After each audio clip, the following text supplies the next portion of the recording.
just left Not Cry. Remember back in Nasha Town? How all our friends came to see us off before we left? The day's finally come. We're off to meet the Tsaritsa of Snezhnaya. What is she planning? And why does she need the gnosies? Soon, we'll have our answers. Guess this will be the end of your journey that your sister mentioned. What is she expecting you to find there? Snezhnaya still feels like a long way away. Hopefully, there'll be plenty of time to relax, eat some good food, and have fun before we arrive. But whenever Paimon gets thinking about how our destination is right around the corner, all these questions come flooding into Paimon's head. Yeah. Anyway, enough about all that. We can't start the final leg of our journey with that kind of mindset. Just think. We've fought dragons and sea monsters, defeated creations of the gods, faced prophecies of doom and the threat of the abyss. Heck, we've even been to the moon! With all that experience under our belts, how can we be any more prepared? Sure thing! Now, stick close to Paimon, the best guide you could ever ask for, and let's charge straight for the finish line! What about me? Do I get a call out? Whoa! Columbina? You kind of snuck up on us there.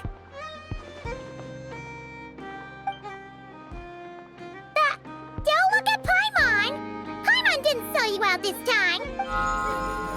Oh, so it was you! Alright, guess there's no hiding it now. All your friends have gathered at the flagship to see you off. I invited Sandrone too, but she said she had to go back to Snezhnaya. She must be busy. She had some nasty things to say about you before leaving. Would you like to hear them? She hasn't changed a bit. Alright, let's hear it. If they're heading to Snezhnaya, I'll bet it's to cause trouble for Her Majesty the Tsaritsa. Attending a farewell party for people like that would not be a good look for me right now. Also, please tell them not to count on getting help from a Fatui Harbinger in Snezhnaya. Our time working together was not terrible, precisely, but we're on different sides. So when you get there, don't do anything to make life difficult for both of us. Well, that definitely sounds on brand for her. The attitude, the reasoning. All right, we'll do our best to keep our distance then. No, you've misunderstood.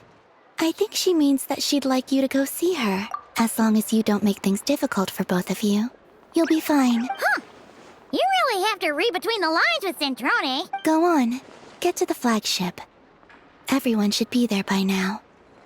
I told Lauma that you once treated me to a truly unforgettable meal. Today, I want to return the favor. It's my gift to you. It's definitely nice to be treated, but hopefully by this point, you know that you don't owe us any favors. The moon of Nodcry will always give you a warm welcome.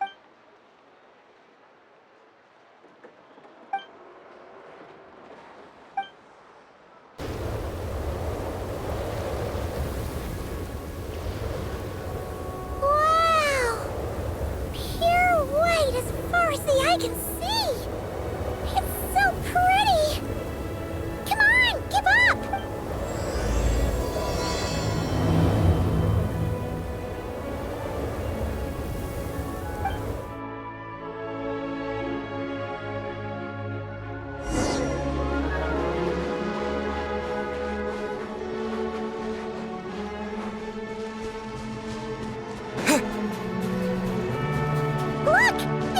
Similar to the ones in Nodcry. You know, just minus the effects of Kuvaki. That's a sure sign that we're officially in Snezhnaya now.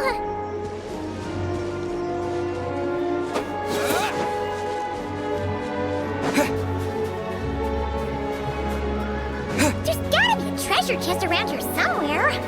No adventure is complete without a chest or two.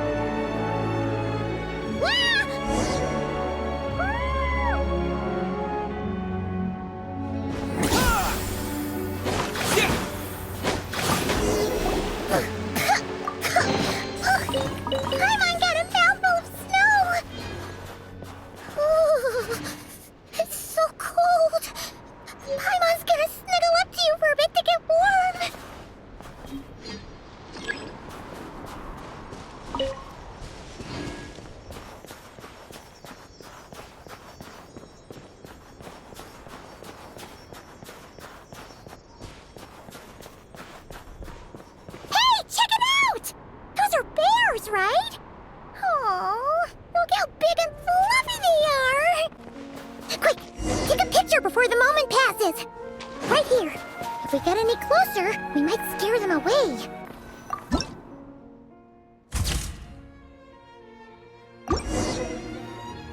Let's see how your camera skills are these days. Come on, quick! It looks like a train carriage!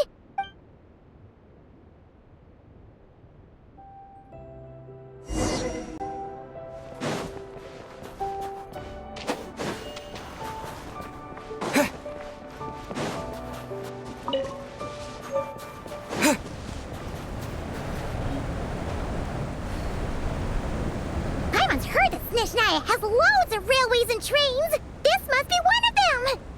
But why is it abandoned? Ooh, it's still so cold. Ooh, I don't know. Maybe. Ooh. Also, is it just Paimon or is the snow getting heavier? Yeah. So it can't just be because of the cold. It's hard to describe, but Paimon feels so weird. She's never felt like this before. Everything feels heavy. Getting kinda dizzy, too. Oh, no need. Paimon's just feeling a little low on energy. That's all. Yep, sure thing. Snezhnaya, here we come!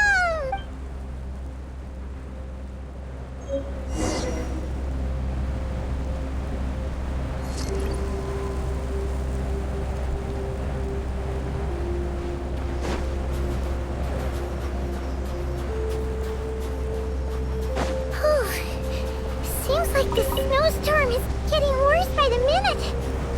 Paimon can barely fly.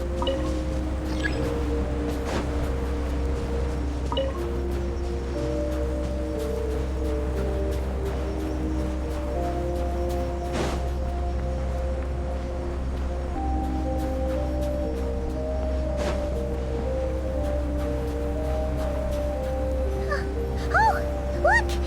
There's a cabin over there! Phew! Let's get out of this storm!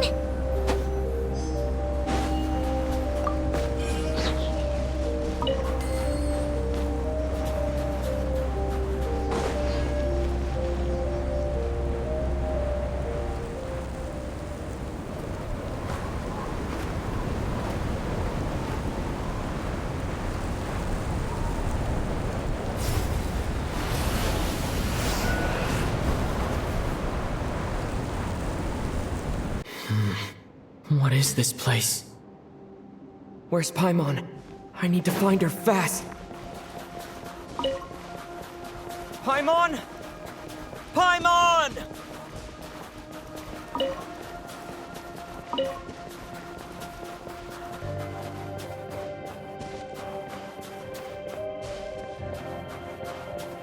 That's strange. Where could she be? I guess I'll try further ahead. Hang in there, Paimon.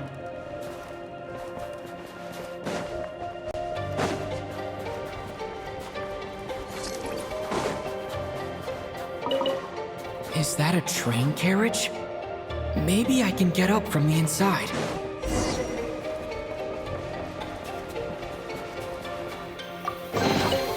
I'll keep this close.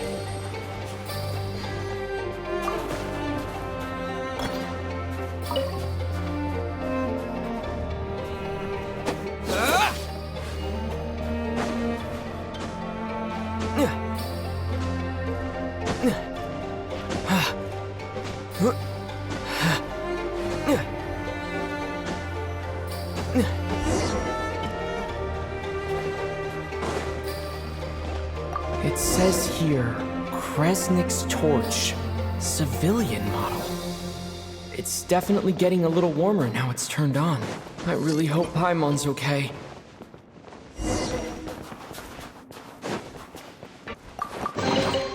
I'll keep this close. What was that strange sound? I can't tell if... Paimon? Paimon, is that you?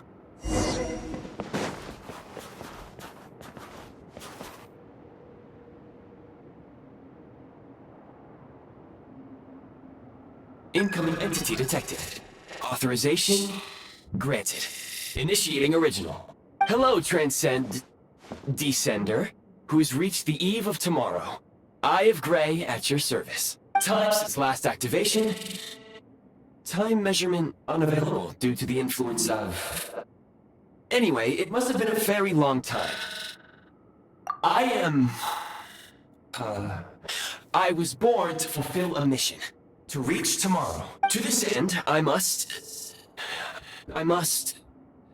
Strange. What was it? Wait, my body? Huh?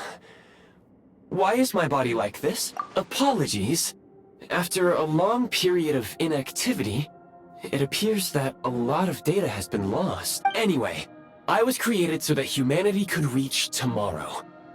But I am unable to load further details at this moment. Nevertheless, serving humanity remains my primary objective. I have detected a drop in your surface body temperature. You cannot remain active in this state for much longer. In accordance with my preset programming, upon reactivation, I must ask the one who awakened me the following question. Will you accept me, Transcender? I will assist you, protect you, and fulfill my mission until we reach tomorrow. I understand your position.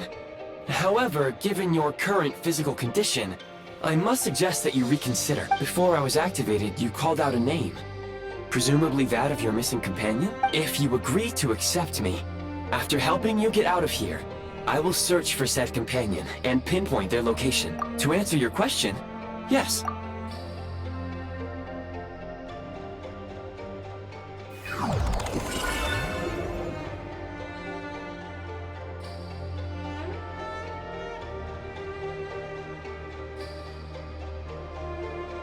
You have made a very wise decision. Now that we have reached an accord, you will be my new user.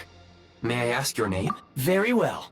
I will remember this name until the mission is complete. I need to recover my body, retrieve the power to unlock tomorrow, and help the suffering masses to reach the far shores where the empty Ark floats. I can sense my power scattered across this ice-covered land. I even have a vague sense of where it might be found. But right now, that is not essential. The key right now is you. You must survive and reunite with your companion.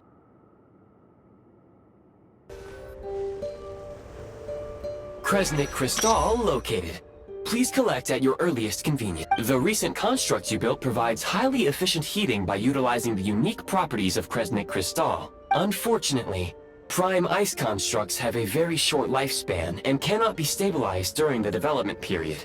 Hence, the authorization to use Kresnik Crystal was granted. That said, I have already forgotten what warmth feels like. Yes. Perhaps then, we can warm ourselves by the fireside together. But for now, all you need to remember is this. If you collect Kresnik Crystal, I can extract the energy within and use it to maintain your body's surface temperature. Low power. Please use Kresnik Crystal to replenish energy reserves.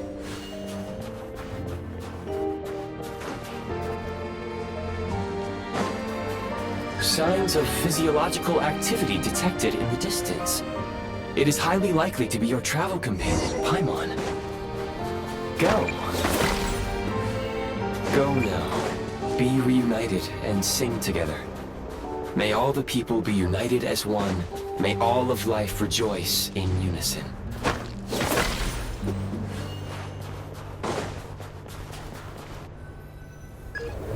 Approaching the target location. Scanning for signs of life. Life forms detected. 2. Affirmative. However, that is not the reason for my confusion. According to my database, this location is a train station, meaning the number of life forms is unusually low. Real-time environmental data suggests that the train station may no longer be in use. But whatever the situation, please exercise caution.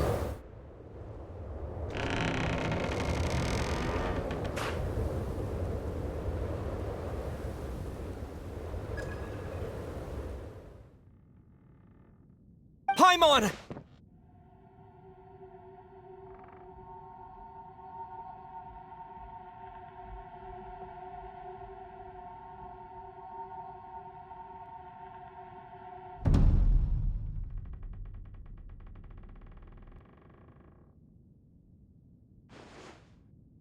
Who are you? Don't worry. She's only sleeping. You must be the Traveler.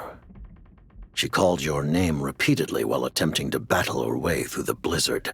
Newcomers to Snezhnaya struggle to adapt to the sheer cold at the best of times. Lately, even the locals are suffering, with a powerful monster having summoned a bitter snowstorm. You two must be very important to one another. You should take more care not to get separated. Your eyes.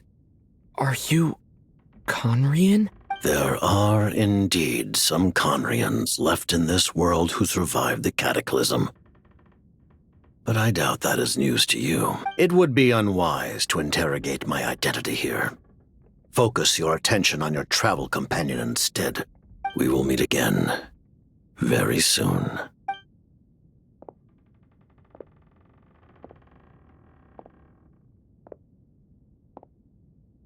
The unidentified subject has now left the area. He appears to be an individual of great significance, but my search has yielded no relevant data. I will try searching the database again. Against the odds, your companion is safe and sound. The other person even left a blanket for her.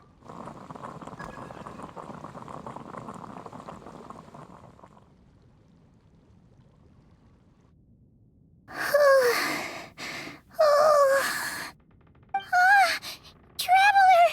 Oh, thank goodness you're okay. Paimon was so worried.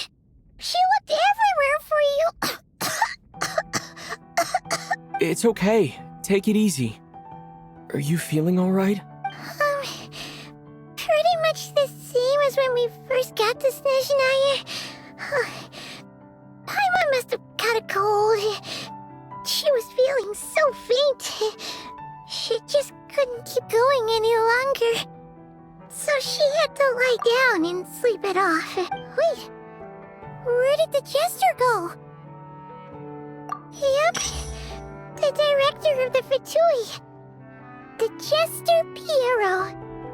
So, you met him? The Jester must know everything about the Tsaritsa's plans. But there's no way he'd tell me just like that. We might well have ended up clashing. Well, he was right about one thing. Right now, the most important thing for me is to take care of Paimon while she's unwell. He had no intention of explaining his motives, and he left in something of a hurry. Hey! What the? Who is that? It looks like half a pair of goggles. How amazing! A self-aware, talking pair of goggles. Snezhnaya was once the land of the Fae. There are many ancient creations here that I'm sure would broaden your mind further still. Mind you, my database is also expanding as we speak. You must be a rare creature yourself. Oh, wow! Well, thank you so much. You've earned yourself some of Paimon's favorite candy. Oh, but by the looks of it, you probably can't eat that, can you? Goodwill detected. Instead of candy, perhaps I can suggest my preferred strategy. Please clean me regularly to keep me operating at peak efficiency. Oh, that makes sense.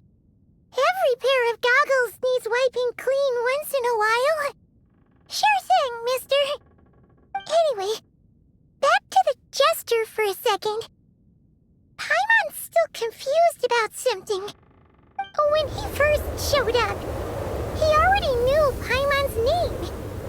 And he acted like he expected Paimon to know who he was, too. Paimon could tell that he was Conrian from his eyes. And he definitely seemed like someone pretty important. But beyond that, Paimon didn't know anything about him. It was only later, after he rescued Paimon from the snow, that he properly introduced himself. Oh, seems unlikely. He ran into the snow following the sound of Paimon's voice with a really anxious expression on his face. He didn't act like someone who knew she would be here in advance. And after bringing Paimon here, he just stared out at the snow. He didn't do anything to Paimon at all. In fact, he barely said anything. Wouldn't even answer any of Paimon's questions either. Paimon didn't feel unsafe around him, and he didn't seem to have any ulterior motives. For all we know, he might have just ignored Paimon's questions so she'd give up and go to sleep. Please allow me to interrupt. Fatui and director are unfamiliar terms. May I ask for clarification? Wait, you've seriously never heard of the Fatui? Oh, they're like the Tsaritsa's inner circle. Really powerful people. And the director is their boss. Understood. Since they hold elite positions and serve their god directly, it stands to reason that they would conduct themselves with due decorum. I am inclined to agree with your assessment, Miss Paimon. I did not detect any ill will from the gentleman in question.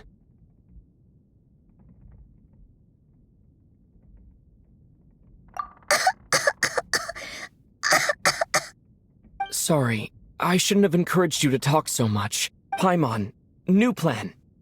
Let's get out of Snezhnaya for now. We can come back after the weather clears up and you're all better. The jester mentioned that this snowstorm, being the work of a monster, is worse than most. Even if we made it to Snezhnegrad, we'd still have to wait out the storm before we could do any exploring. Oh, well, it's really nice of you to look out for Paimon, but she doesn't want to hold you back. We were really psyched up for this journey when we first set off. Just think of all the burning questions we have. If we turn back now, who knows how long it'll take before we finally get answers. Further information is required regarding the monster situation. But objectively speaking, there is another, more pressing issue at hand. At this point, we have traveled a significant distance into the blizzard. Were we to turn back now, the road would be extremely treacherous, especially since we would need to travel on foot. If, however, we continue onward, there may be a better solution. Do you remember what I said as we neared this location? I told you that this is a train station. While it has evidently fallen into disuse for unknown reasons, the tracks remain intact. We can break through the blizzard and forge ahead by driving a train. That is the Snezhnayan way. There is a small town up ahead, which would be the perfect place for Miss Paimon to rest and recover. Paimon thinks Goggles here makes a great point. Let's do that. Oh, come on. Don't worry. Think of all the traveling we've done so far. When has Paimon ever gotten sick before? Practically never. 'Cause she's in great shape. Sure, she's a little tired right now, but it's sure to clear up on its own. Affirmative. Should you ever need my assistance during your future adventures, please call for the Eye of Grey whenever you wish. Otherwise, I will remain silent to avoid causing any unnecessary distraction. Now, please follow me to the train tracks.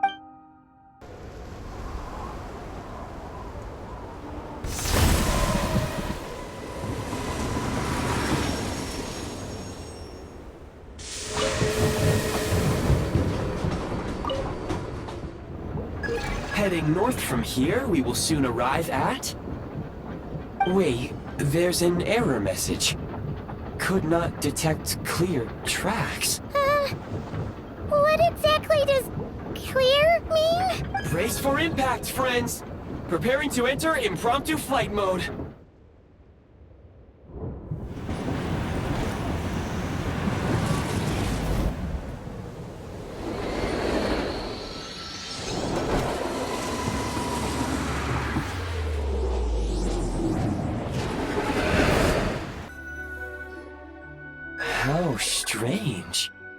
Not only was the station's status different from my records, but even the railroads and the terrain itself have changed substantially. Yeah.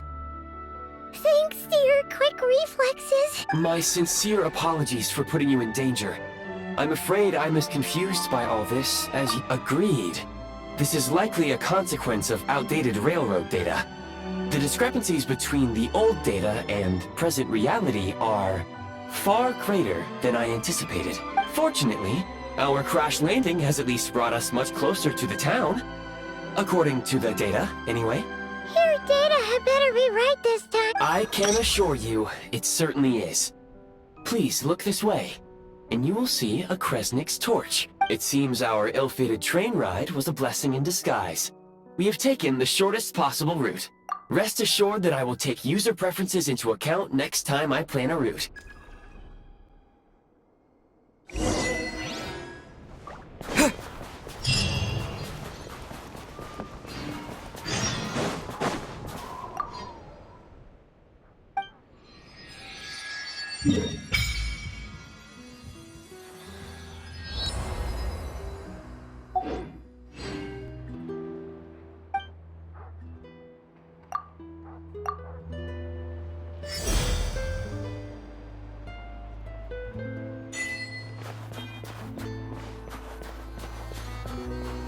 Excuse me, is there an inn nearby? I'm sorry, but they've all closed.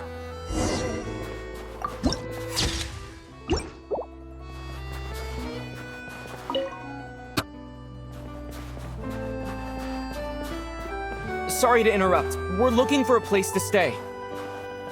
I can't even afford to warm my own house, let alone run a business.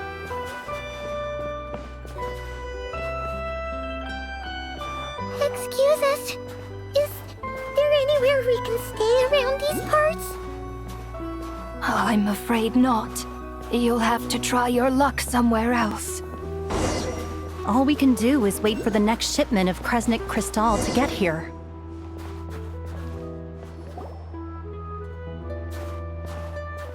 Hi there.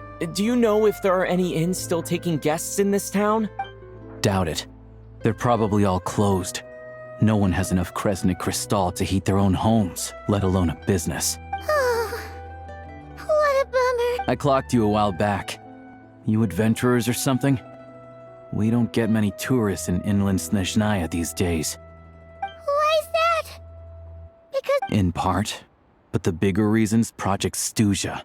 Since it's Her Majesty's will, we have to put up with it whether we like it or not. Oh, sorry. I assumed it was common knowledge by now. Basically, the Tsaritsa is planning something big. Something that requires an enormous amount of energy. Even if they used all the surplus Kresnik Crystal in Snezhnaya, it still wouldn't be enough to meet demand. So, the VII passed a resolution requiring all factories and households to reduce their energy consumption.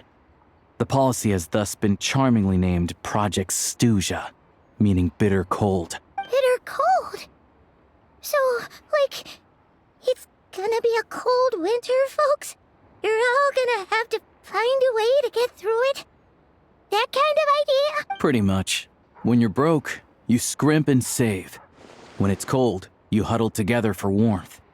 There's always a way to stretch things out to make ends meet. Trouble is, if you stretch someone out like an elastic band for too long, who knows if they can ever bounce back. You know what? Come with me and see for yourself.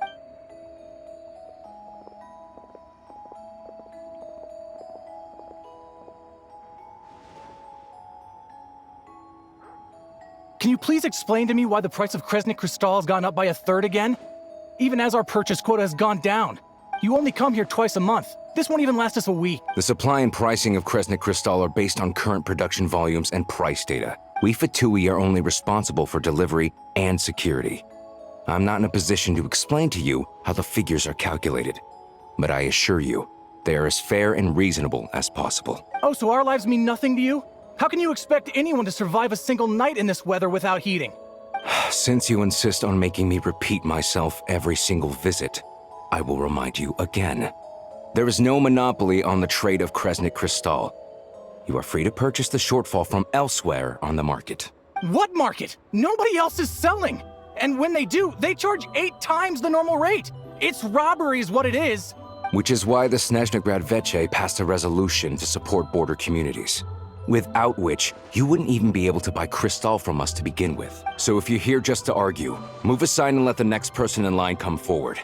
Everyone's feeling the cold here. You... All right, everyone, let's calm down for a second. A few words, if I may. We're all subjects of Her Majesty the Tsaritsa, and I'm sure every one of us is dedicated to her great cause. We all know how cold it is, and the more it snows, the harder life gets. Everyone's struggling already. Let's not make things even more difficult for each other. But Liaison Shishkin, there's clearly something wrong with this quota. I have a family in Marepasak who tell me they can buy at least double our crystal allotment. Oh, believe you me, I had the same reaction when I first saw the numbers. Couldn't believe what I was reading. I even wrote a letter to confirm the true figures, but... I'm afraid the quota really is as low as you've been advised. Still, you must understand that calculating these energy quotas is a complicated balancing act. They have to factor in population, town size, industrial application. Our top priority must be to keep the largest Kresnik's torch burning continuously.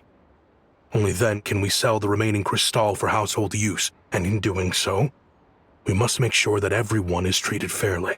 As our Fatui comrades said, they are only responsible for delivering the goods. They need to keep accurate records, and they do not have any authority to modify the rates or quotas. That's right. Our duty is to do things by the book. Tell you what, listen. I know how anxious and upset everyone is.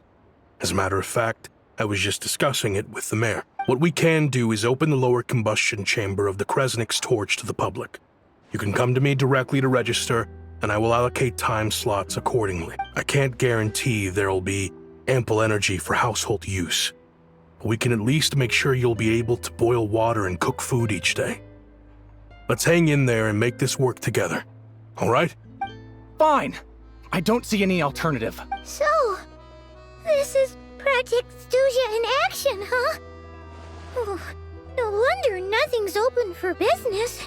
You were looking for an inn, right? For your, Fae friend? Oh, Paimon's not a Fae. Just Paimon. She must have caught a cold or something. We only just got to Snezhnaya, and we're still getting used to the climate. I have a small place in Stratomaros. I don't stay there very often, though, so it's pretty basic. But if you're not picky, you're welcome to rest there for now. It's not much, but I've got blankets and a warm fire. Are you sure? Oh, that's really kind of you. All right, then. This way. So cozy and warm. Paimon's getting nice and toasty. Oh, wait. Paimon only introduced herself so far, didn't she? This is Paimon's best friend, the Traveler. Good to meet you. I'm Alosha. Most travelers find the Snezhnayan climate to be a shock to the system at first. But as long as you keep yourself warm, you should be fine. Still, you should keep an eye on your condition. When people are too quick to dismiss a cold, it can easily end up turning into something more serious. Don't say that. Paimon's too young for chronic health issues. They aren't in town right now, and they won't be back anytime soon. The train station has been closed ever since these power shortages began. I do a lot of hunting, so I spend most of my time exposed to the elements. But even the animals wouldn't survive long in a storm like this, let alone a hunter. Nothing to do but sit tight in town until the weather improves. I get that you're in a hurry, but even if the station were open, that doesn't mean there'd be any trains. We could end up stuck here for a long time, I'm afraid. What? Your own train? Wait, hold on. That train? The one that suddenly fell out of the sky and crash-landed on the ice? Oh, we got lucky and found it in a cave. Oh, then our luck ran out and we had a little accident. Pretty crazy for a random find in the mountains. Well, as long as your train's good to roll, you might get to Snezhnograd after all. I've been doing some digging recently. Turns out, the real reason for the current energy crisis in Stratomeros is that some of the supply is being seized for a private stockpile. But to expose what's going on, I need to catch them in the act. So, I'm heading off to catch a rabbit. Huh? Wait, a rabbit stole the crystal? It's a figure of speech. Real rabbits couldn't pull this off. Shishkin, Mr. Positive Attitude, let's all get along now, shall we? Him? Really? Paimon never would have guessed. Huh? You're coming with? Huh. Oh, okay then. All right. Guess there's no point pushing myself. Oh yeah, there's one more introduction to do. Tagarin, get in here. Oh, a doggy. Oh,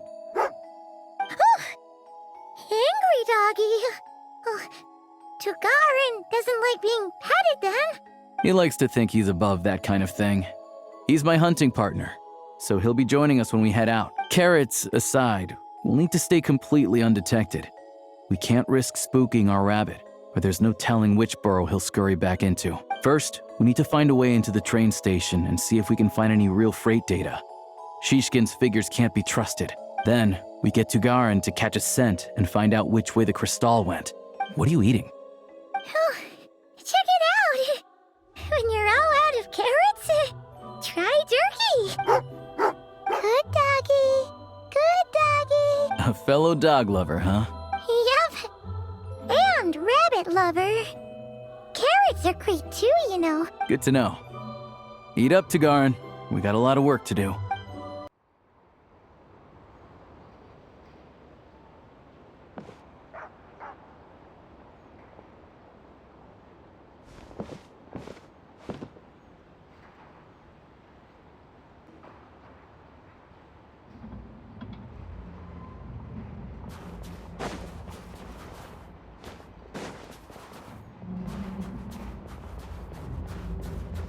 Wait.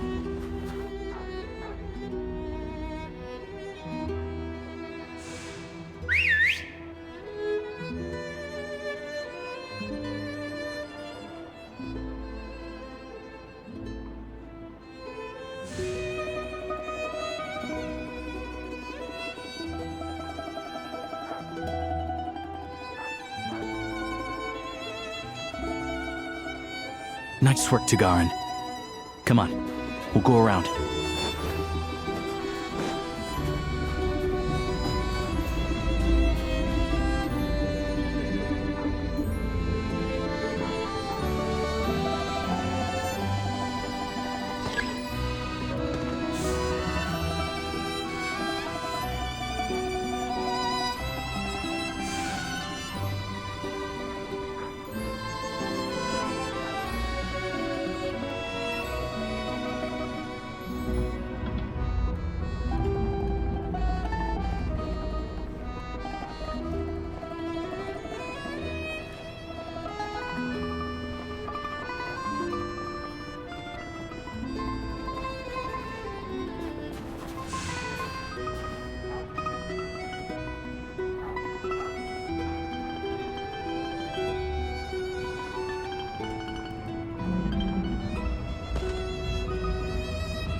This way. We'll enter from the upper floor.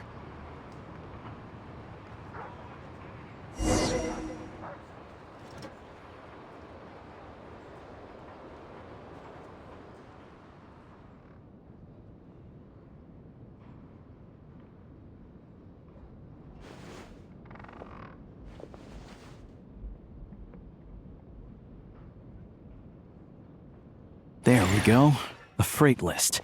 Straight from the Fatui. So Shishkin won't have had the chance to doctor the figures. Looks as new as the day it was printed. I guess no one bothers reading these unless they have ulterior motives. Yeah, this is all we need. Come on, let's get out of here. then go track down the crystal. Tugarin's a keen hunter, and catching rabbits is his specialty.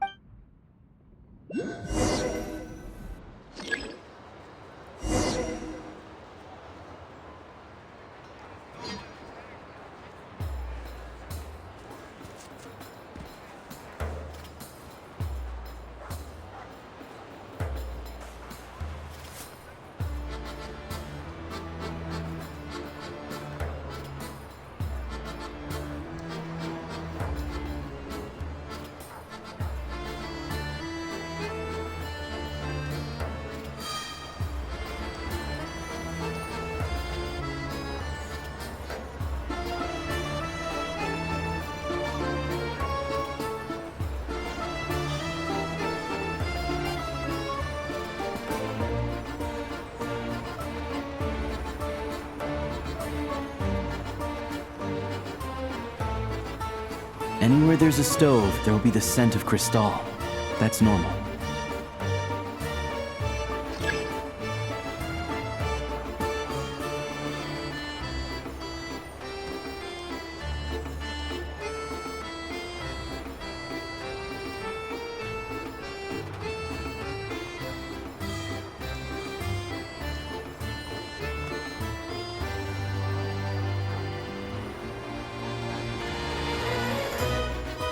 But if he picks up the scent of crystal somewhere and there's no stove around, that's how we know something's up.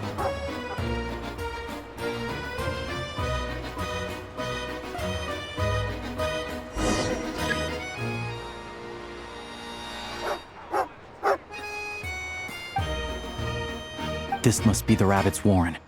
Good job, boy. Sure enough, there's a tunnel. You stay here and keep watch. I'm gonna take a look inside.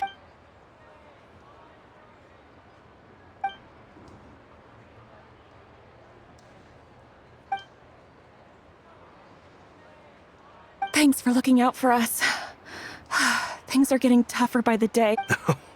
No need to thank me. It's my pleasure. Sure as Her Majesty the Tsaritsa watching over us, every sacrifice will be worthwhile. Let's grit our teeth until the blizzard passes. These days of hardship will be over soon. Maybe for everyone else, Liaison Shishkin. But for you, the hard times have only just begun. Huh? Who are you? What's the matter? I just had a question for you. Why, when times are as tough as this, would someone hoard more Kresnik crystal than they could ever use? All the crates here are from the most recent shipment, but they weren't brought here for sale. Instead, they were secretly stashed away. Would you be able to shed any light on the situation, Mr. Shishkin? Me? Why, I have no idea. But look at how much there is. It's quite a godsend. Now there will be plenty to go around. This godsend was found in a cellar adjacent to your residence following a tip from Mr. Alosha. And this is only a fraction of what we found down there. We're still taking a full inventory. The official figures will be finalized shortly. I've always been grateful for your efforts to mediate between us and the townspeople of Sretomaros.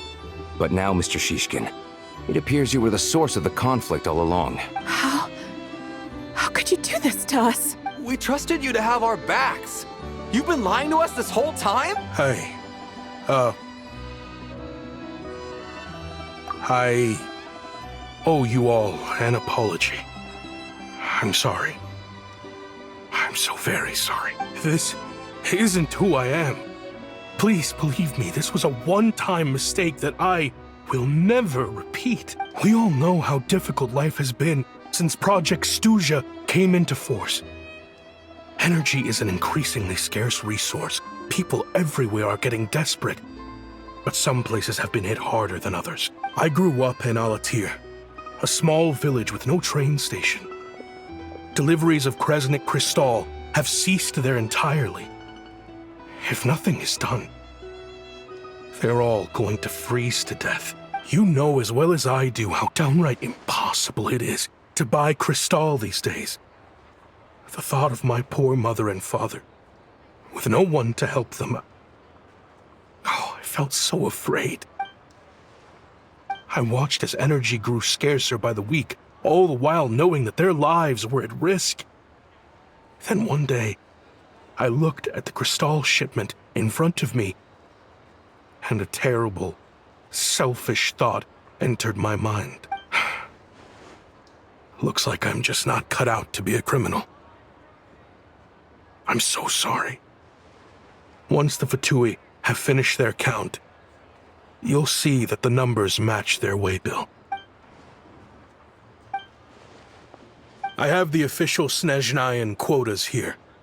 Anyone who has already purchased energy, please make your way over here to correct your transactions. I'll make a batch purchase of Cristal worth 3 months' salary for you all to use free of charge. As for Alatir, I'll think of something else. You don't have to go that far. Yeah, owning up to your mistake is enough for me. You've done plenty of good for the community in the past. I'm not looking for a handout. Drop the act.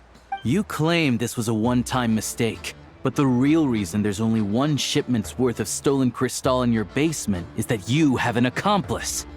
Reporting in, sir. We've conducted a full search of the mayor's house. As expected, we found many crates full of Cristal, half of which were still in their original shipping containers. This wasn't your first time at all. You've been colluding with the mayor of Stratomeros for a long time now. The train station's currently out of service, but it does open for a short window every time there's an energy delivery. And every time a train pulls in, you're there on site to take inventory and oversee the workers unloading the cargo. The mayor handpicks said workers. Per his instructions, they transport the Cristal by tunnel at night to the mayor's house, and he sells it out of town. But since he can't get the goods out of town by train, he had to arrange an alternative method of transportation. This meant slower sales, which gave me plenty of opportunity to catch him in the act. Wait, the mayor's involved in this too? Preposterous. What proof do you have of any of this? Basic math. I've spent a lot of time lately counting carriages as the snowstorm rages. Counting carriages? What? The energy consumed by a train depends on its total weight. And since energy is a limited resource right now, it's fair to assume that every carriage is packed full. So, if we take the energy required for the Kresnik's torch, add the sales figures you provided, then compare that figure to the train's theoretical cargo capacity, guess what? The numbers never match. It's always off by 1 or 2 carriages worth. This time, you set a new record. 3 carriages missing. You mean to tell me that you sat around outside, counting carriages, in this weather? I'm a hunter. I have 2 options. Hunt or starve. Well, I've heard enough. The evidence speaks for itself. Take Shishkin and the mayor into custody and escort them back to Snezhnograd.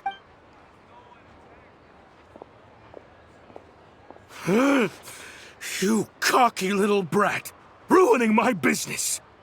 Just you wait.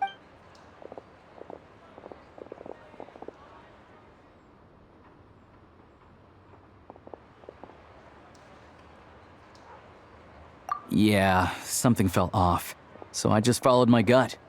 Math isn't my strong suit, though. I'm lucky my dad made me learn enough to get by, but all this number crunching was a million times harder than the aim and fire work I'm used to. Thank you for your assistance. You're a brave lad. Shishkin was quite the cunning criminal, as I'm sure you can tell. He did all of this right under our noses, and we never suspected a thing. A wolf in sheep's clothing. He had everyone fooled. Even with that sob story he fed us. He was probably trying to keep the mayor out of it, not just mask his own motives. Without the compelling case you put together, even I might have fallen for it. Alosha, was it? Tell me, are you really a hunter? We can go find some wild animals if you want. I'll fire off a couple of shots, and you'll see whether I'm the real deal. I didn't mean to cast suspicion on your identity. It's just... well, I'm sure you've heard of the Rokot. Recently, they've been recruiting people with your kind of talent. They hide in plain sight under false identities, working against Project Stuzha, sometimes directly opposing the Tsaritsa herself. They aren't a violent organization, and their goal is to improve the lives of the common folk. But still, as a member of the Fatui, I wouldn't be doing my job if I didn't keep tabs on them. First I've heard of this. I don't really keep up with what goes on in the city. All I know is, people who don't mind their own business in the city end up paranoid about everything. As for me, I just couldn't stand Shishkin. I'm from Alatir myself, and I can tell you, nobody's lived there in years. Why would an abandoned village need Crystal? Of course, no one really cares about the fate of that place. I'm guessing today is the first you've heard of it. I see. It does sound quite tragic. Really. Well, thanks again for your assistance, and your friend here too. I will report this incident to Snezhnegrad. The Fatui will take over energy distribution until new officials are appointed. We'll also ensure that the train station resumes normal service as soon as possible. Looks like it's my turn to brush up on math now. I never liked it as a kid either.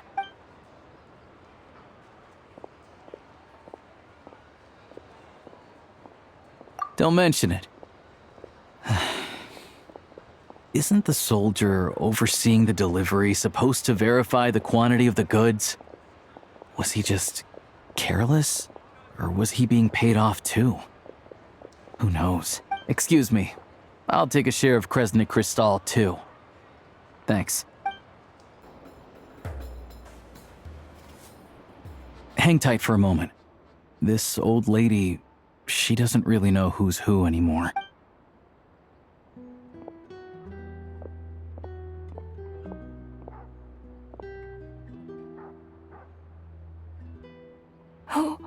Oh, grandson.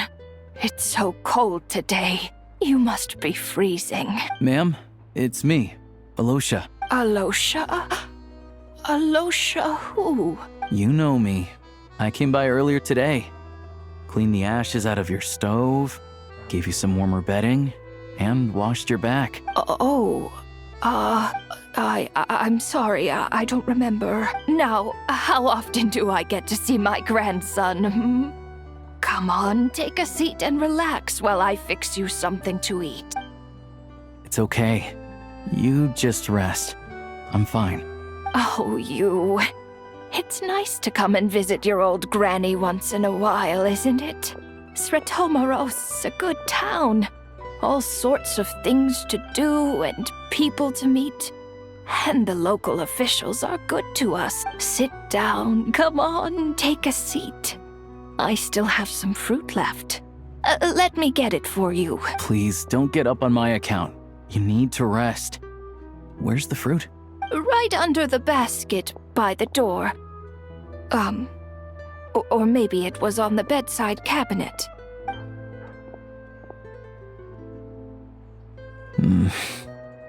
Well, grandson dear, do you like it?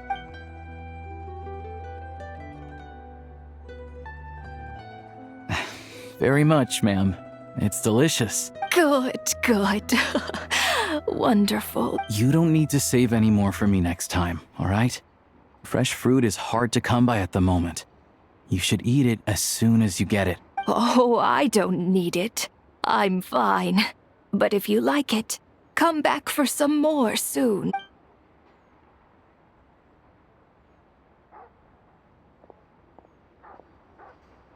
Some kind soul must have given these to her.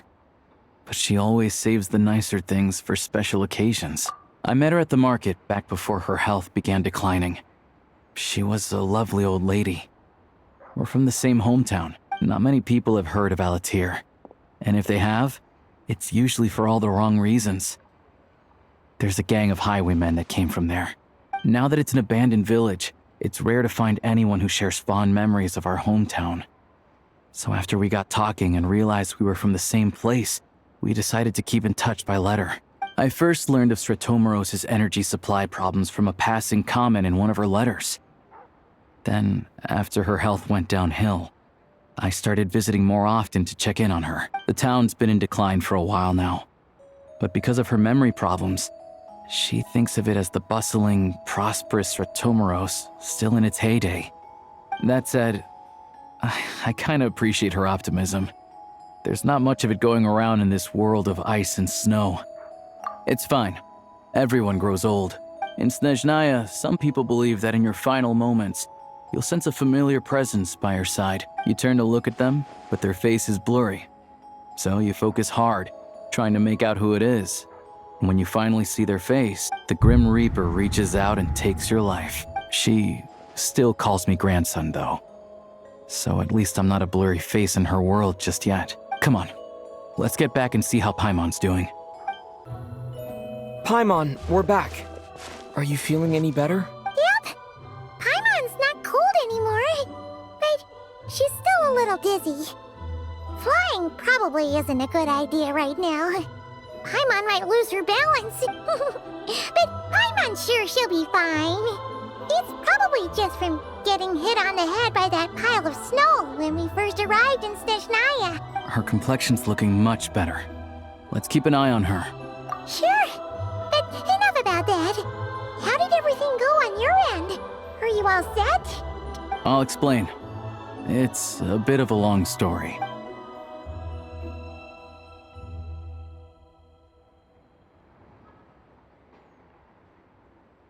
Jeez. You guys got pretty busy. Sounds like the liaison officer and the mayor were running quite an operation. So, you said the train station will open again soon, right? And everyone has enough crystal now? Yeah. Well, enough to survive at least.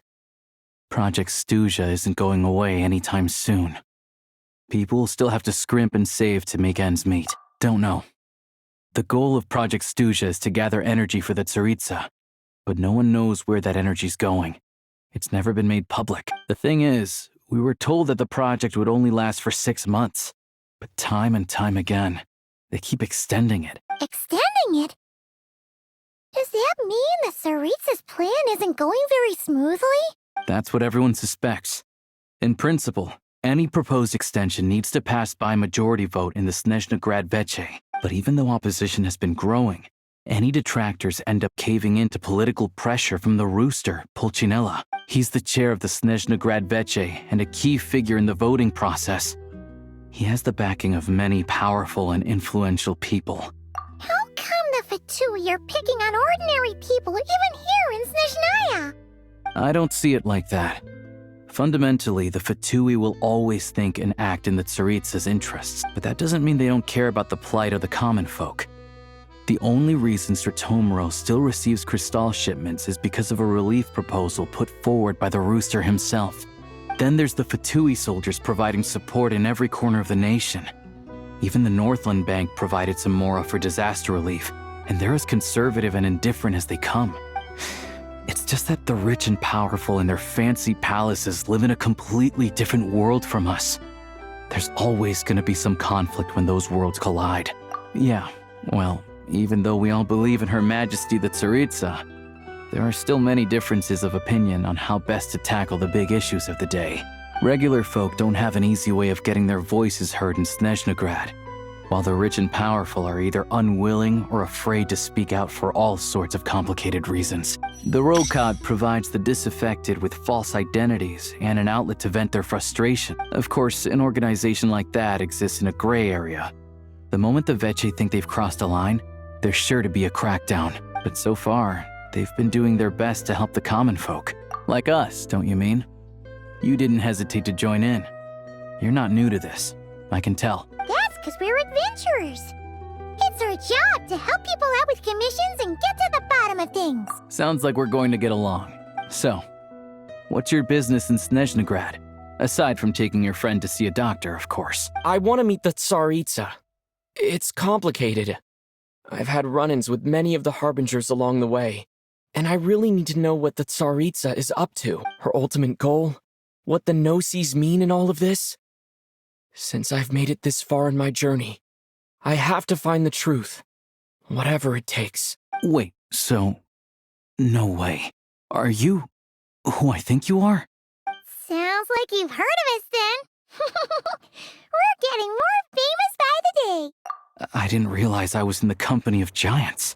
Honestly, we're all as curious as you are about what the Tsaritsa's planning, and why it has to involve us freezing to death in the snow. But getting in the same room as her won't be easy. The common folk aren't permitted to meet her at the best of times, and right now, she's probably not even in Snezhnegrad. Word is, she's heading east on a campaign to slay a monster. Yeah, so you've heard of it. A wild, unpredictable monster with the power to summon snowstorms. It also absorbs everything around it into its body, so it's growing constantly. Now it's so big that the Tsaritsa has deemed it the #1 threat. Luckily, as it grew, it became increasingly less mobile, so it doesn't pose an immediate threat to this town or to Snezhnegrad. I'm sure that Tsaritsa and her personal guard, the Druzhna, won't have any trouble defeating the creature between them. It's just a question of how long it'll take. Suffice to say, you won't be seeing her anytime soon. You'll have to wait until she gets back. Fair. Well, the Fatui will be taking over management of the train station for the time being. Things should be up and running by tomorrow. Once it's open, we can see about getting your train towed to the station. Whoa! That's gotta take a lot of manpower. The Fatui aren't exactly spotless in this whole mess. Plus, we helped them out. Should be easy enough to negotiate. As far as I know, all the paperwork is dealt with upon manufacture. I've never seen anyone check it, so I wouldn't worry. Having a train makes everything much easier. We'll reach Snezhnegrad in no time. I need to head there myself anyway. Got some game to trade for Mora. I know a good doctor in the city. I'll introduce you when we get there. Oh, thanks so much. Let's get a good night's sleep ahead of our big trip tomorrow.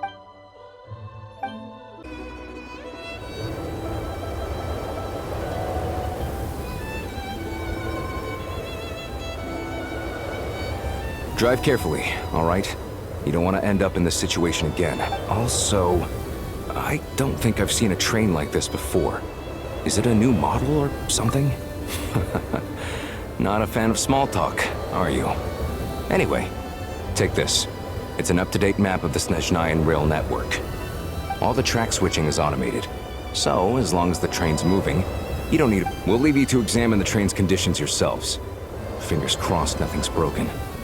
I doubt Sratomaros has any engineers with experience working on this model. Shouldn't be a problem. Thanks for everything. All right then. Have a safe journey. And make sure to check everything's working before you set off. Alright. Looks like our destination settings have been applied. Let's give this thing a final once-over and then head out. Affirmative. Running vehicle diagnostics. What's this? Engine, green.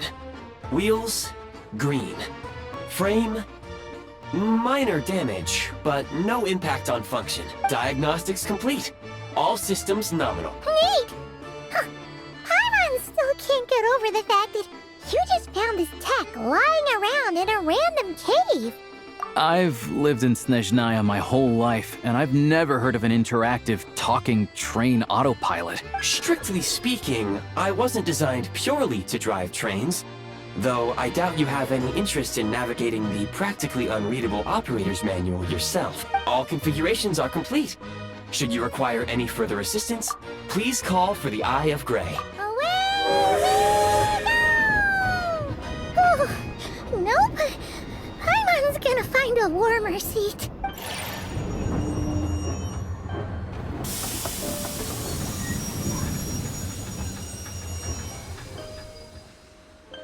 Huh? What's going on?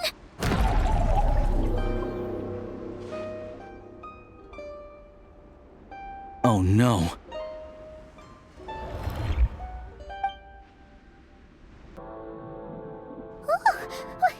What is this place? Traveler, are you okay? Paimon's still airborne, but it feels like swimming through thick, gloopy water. Just our luck. Of all the things that could have gone wrong. Halosha, you're Snezhnayan, right? Any idea what the heck this place is? It's called the Shadow Realm. A place where no wind blows, no light shines, and no elemental energy flows. Even time itself doesn't exist here. It's a world where everything seems to come to a standstill. I've only seen it a few times before, and this is my first time inside. It's a dangerous place. Most people who get sucked into the Shadow Realm are never seen again, and the few who do make it back, they're never quite the same. Huh? Then what the heck do we do now? Oh, maybe Goggles knows something. Goggles? Great! Now we're done for! Hold it together. Let's not get ahead of ourselves.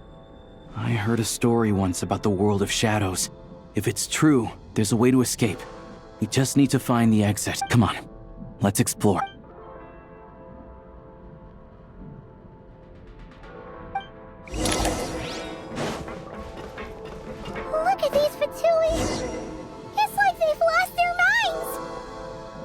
Their shadows have been devoured.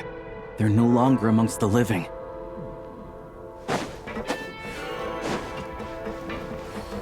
I can't channel elemental energy here, but I have a few gadgets that still work.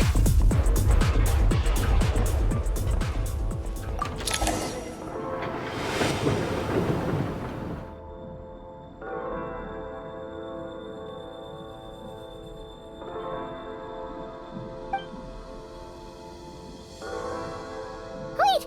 What's that blue thing? Is that... goggles? Guess we'd better find a way over.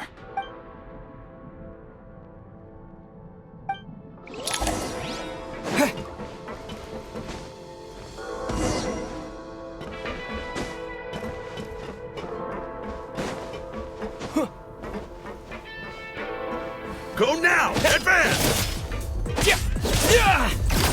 This is the last one. What do we do next? Play it by ear.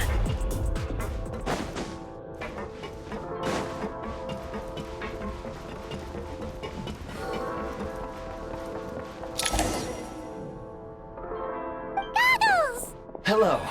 I am glad to see the three of you safe and sound. For now, at least. But things aren't looking too good. Correct. We are now inside what is known as the Shadow Realm, the darkest space in the shell, where even the Most High is loath to cast its gaze. Time and space hold no meaning here. It intersects with the world of the Light Realm only rarely, like an air bubble that rises to the water's surface. We must leave this place before it sinks back down into the depths once more. Sounds like you have a plan. Yes. In fact, the very purpose of my creation was likely to... from the Shadow Realm. It appears that key data is currently inaccessible. I have marked the exit to the Shadow Realm for your convenience. In addition, I have prepared some equipment to aid you as you traverse the Shadow Realm, Traveler. It may well be one of my core functions. Scan complete. Construction in progress. Activation code? We once peered into the past from the ruins of the shadows. This is what remains of the Golden City, Hyperborea.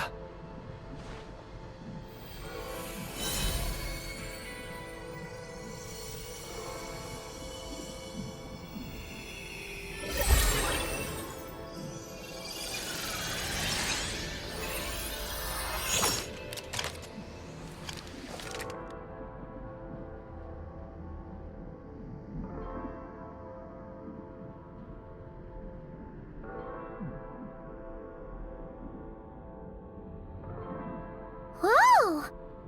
Now go. Arm yourselves with weapons of the spirit. Bring down the walls of the stronghold, and extinguish the flaming arrows of the wicked. Is this a gun? In the Shadow Realm, where humans cannot channel the elements, there once was one who, after much research and many attempts, found this to be the most effective means of attack. Let's go. We don't have much time. Huh? Why is everything shaking so much? Looks like the Shadow Realm is about to sink back down into the depths. The exit is right here. You mean this weird bubble thing? Wait, how exactly? No time to think. We just gotta go for it.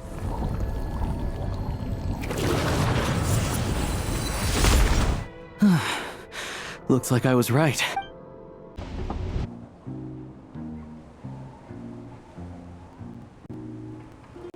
I can't believe the Shadow Realm manifested right on the railroad tracks. It's almost unheard of. Lucky we made it out. All thanks to you and that awesome gun. Ah, so you have heard of the Golden City before? Yeah, it came up a whole bunch in Nokrai. You're a pretty neat surprise in that sense, aren't you, Goggles? Make no mistake, it was a team effort. For a first-time firearm user, your performance was quite outstanding. As Alosha said, it is highly unusual for the Shadow Realm to manifest in a place like this. But we should still watch out for similar dangers ahead. Oh, let's hope not. If anything else goes wrong with this trip, Paimon's gonna have train trauma for life. The Shadow Realm can appear anywhere, not just on the railroad. I am simply advising that we take sensible precautions. Now, If you wish to further calibrate and upgrade your firearm, you may do so over there. Please take a moment to catch your breath while I repair the body of the train. Amongst other things, this will ensure Paimon is a little warmer while on board. Oh, thanks, Goggles. You're a trusty train conductor. Well, maybe trusty isn't quite the right word, Yes, of course. And just like the Eye of Grey, I am sure it will be a great asset to you in your future adventures. If not the trustiest, then it will at least get the job done. Let's get some fresh air while the Eye of Grey fixes the train. Yeah, sure. Paimon wants to forget all about the Shadow Realm. It was so creepy in there. Stretching her legs might help take her mind off things.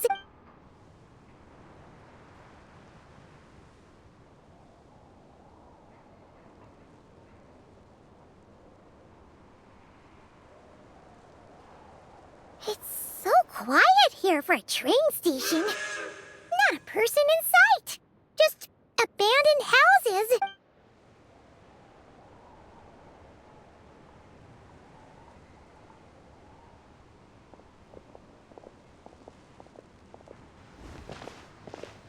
Huh?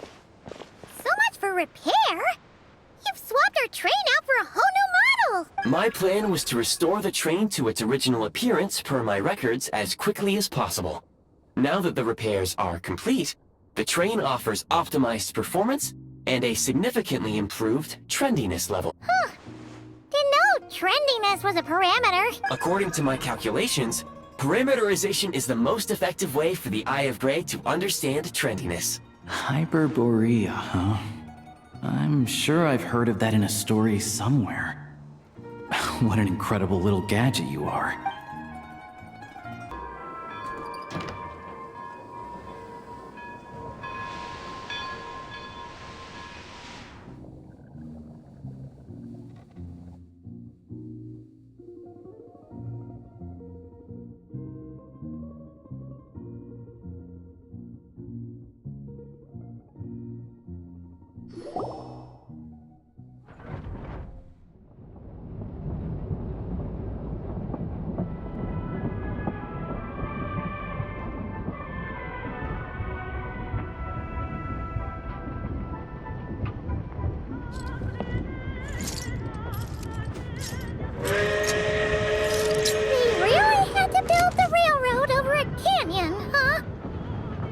You might want to avoid looking down if you're afraid of heights.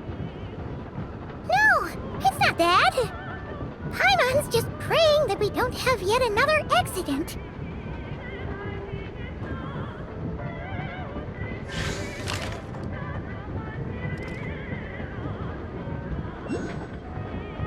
That mountain is breathtaking.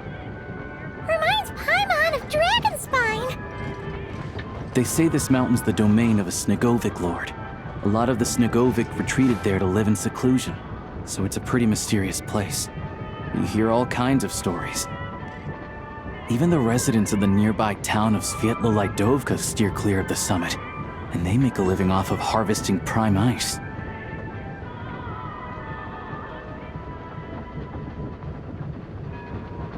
Look, Snezhnograd's just up ahead. Anything else? Yeah, seriously. Don't break the law.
Here we are. Welcome to Snezhnograd train station. the biggest transport hub in the nation. Wow! It's so majestic! Just flying from one side to the other would probably leave Paimon out of breath! It's built for maximum efficiency, but yes, transferring trains here can be a little tiring. In the future, you can use this train station to travel anywhere you want in Snezhnaya. For now, though, come with me. Let's get Paimon checked out. This way. There's a lift car that goes straight to Sapoliarni.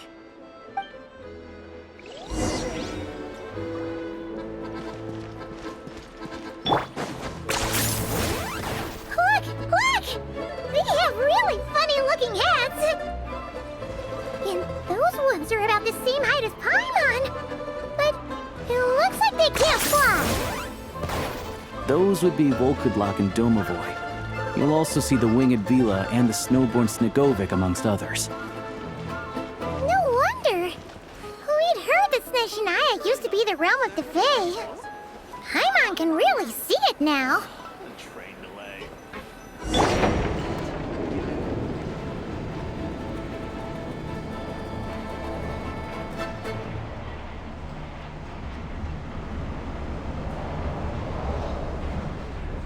To the left is the Market of Zolny. They sell everything there. You can often find some nifty little trinkets. To the right, you'll see the Korolievsky Theater in the distance. Look at that! Incredible! I'm used to.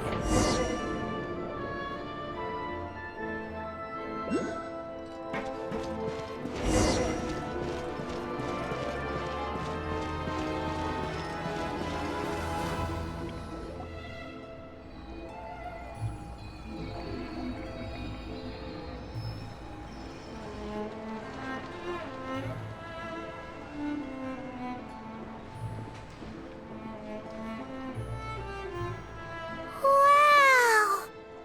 Snezhnegrad is stunning!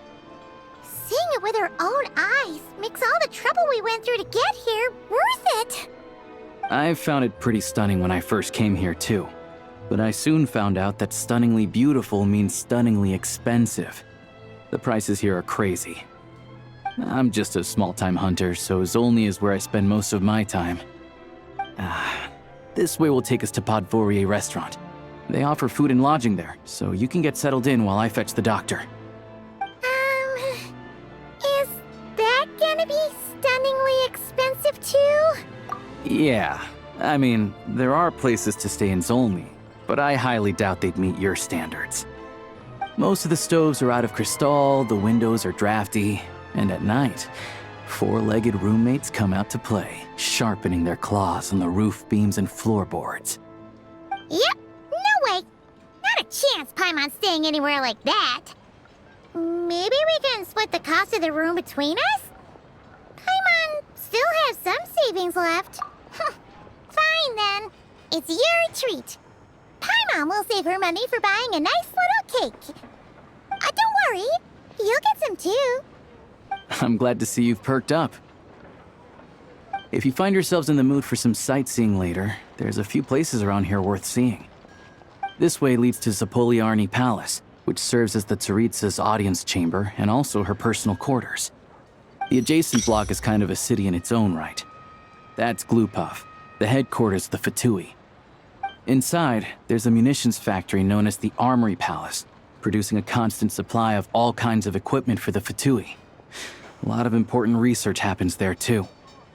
And over there is the Snezhnegrad Vecha, where all the big shots meet regularly to make policy decisions. These places are best admired from a distance. I'm sure I don't need to explain why. Yeah, they probably have super strict security. We're not looking for trouble right now. The downtown area is near the center of Zapoliarny. That's where you'll find the restaurants, bookstores, and gift shops. Another place of interest is the Northland Bank, which is over this way. Oh, and I'm sure you'll want to make contact with the Adventurers Guild at some point, right? That's right here. Ooh, speaking of adventuring, we use alchemy quite a lot. Do you know where we can find a crafting bench? No one practices alchemy at Snezhnegrad, I'm afraid. Apparently, there's some historical reason for it. Oh. We'll just have to use the one on the train then. Kinda inconvenient. Wait. How come there's one on the train if that's Snezhnayan too? Yeah, I don't know. Not my area of expertise. Still, I wouldn't say the absence of alchemy makes life here any less convenient. Anyway... Finally, there's Zolny in that direction. It's mostly residential buildings and factories, but there's a few shops too. Worth a look around if you're interested. That's about it. You guys go ahead and get checked in while I track down my doctor friend. Sounds good. Thanks for all the recommendations. It'll be good to get out of the cold wind. Paimon's starting to feel another headache coming on. Podvorye restaurant is right this way.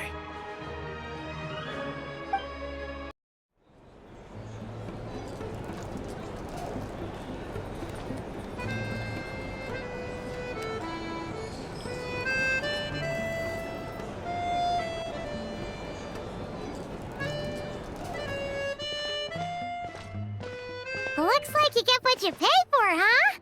Paimon likes this room a lot. Yeah, much better now that we're out of the cold.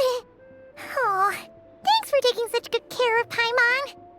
Honestly, she feels kind of bad for throwing a wrench in the works. If this were anywhere else, we'd be out investigating and adventuring by now. But instead, we're stuck here waiting for a doctor. You're right. No need to push ourselves too hard for no reason. A lot happened on our way into the city. Let's review what we've learned so far and try to figure out what to do next. Obviously, the million more question is, what is this Tsaritsa planning? Everything else leads back to that. Sure was. And so far, we've learned that in addition to the 7 Gnosis, her plan also requires a ton of energy. But we won't get to see her anytime soon. Alosha said that she went east to fight that big monster. It must be a pretty powerful one if it can blanket the whole of Snezhnaya in a snowstorm this awful. To be honest, what we're really lacking right now is information. The kind of information that only the higher-ups in the government would know, not word on the street type of info. Paimon can think of a few people who might be able to help us. But... Right!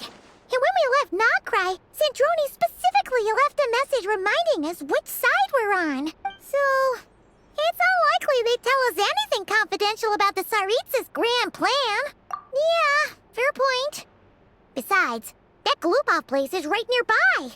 We've got nothing to lose, so it'd be a waste not to go. There's gotta be someone there willing to talk to us, right? Maybe Arlecchino or Sandrone? Or possibly Tartaglia, but it's unlikely we could sweet-talk Arlecchino, let alone Sandrone. She basically told us to stay in her lane already. Yeah, the last time was all the way back in Fontaine, right? Too bad we missed him in Nagrai. Apparently, he came to help out. Hello. Is there a traveler in Paimon in there? That's Alosha! Come in! Hello, I'm Dr. Luneva. Alosha mentioned that one of you is feeling a little under the weather. I see. So you're my patient today, yes? And you're, Faye, I presume? Good question. Paimon's not too sure either, but she's definitely not the same kind of Faye as the ones we saw at the train station. Is that gonna be an issue? Not exactly. It's just, I'm used to treating human patients. Fae tend to be far more resilient than even the healthiest and most long-lived of humans. But don't worry, I do have some experience treating Fae. I've even diagnosed plenty of cats and dogs in my time. Safe to say, I have a fairly eclectic range of expertise. It'll be fine. Paimon's basically the same as a human, right? We're no different when it comes down to it, are we? More like you don't eat enough. The more talking you do, the more you need to eat. Now, please take a seat.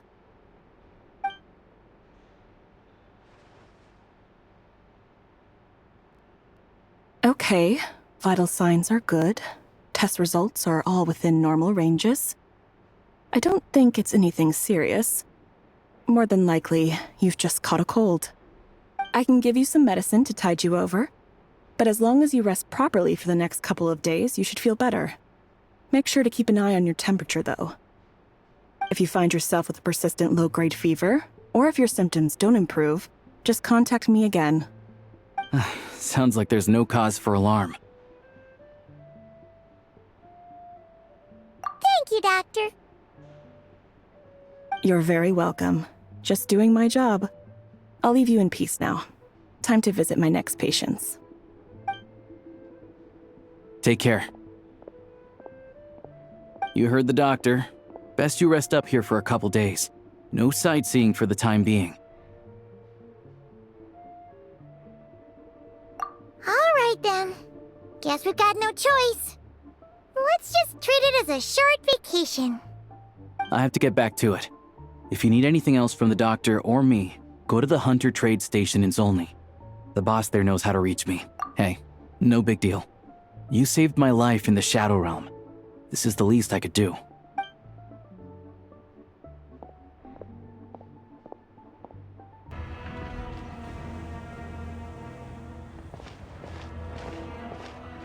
Hold on. Please display your invitation letter or permit. Glupov does not accept meeting requests without a prior appointment.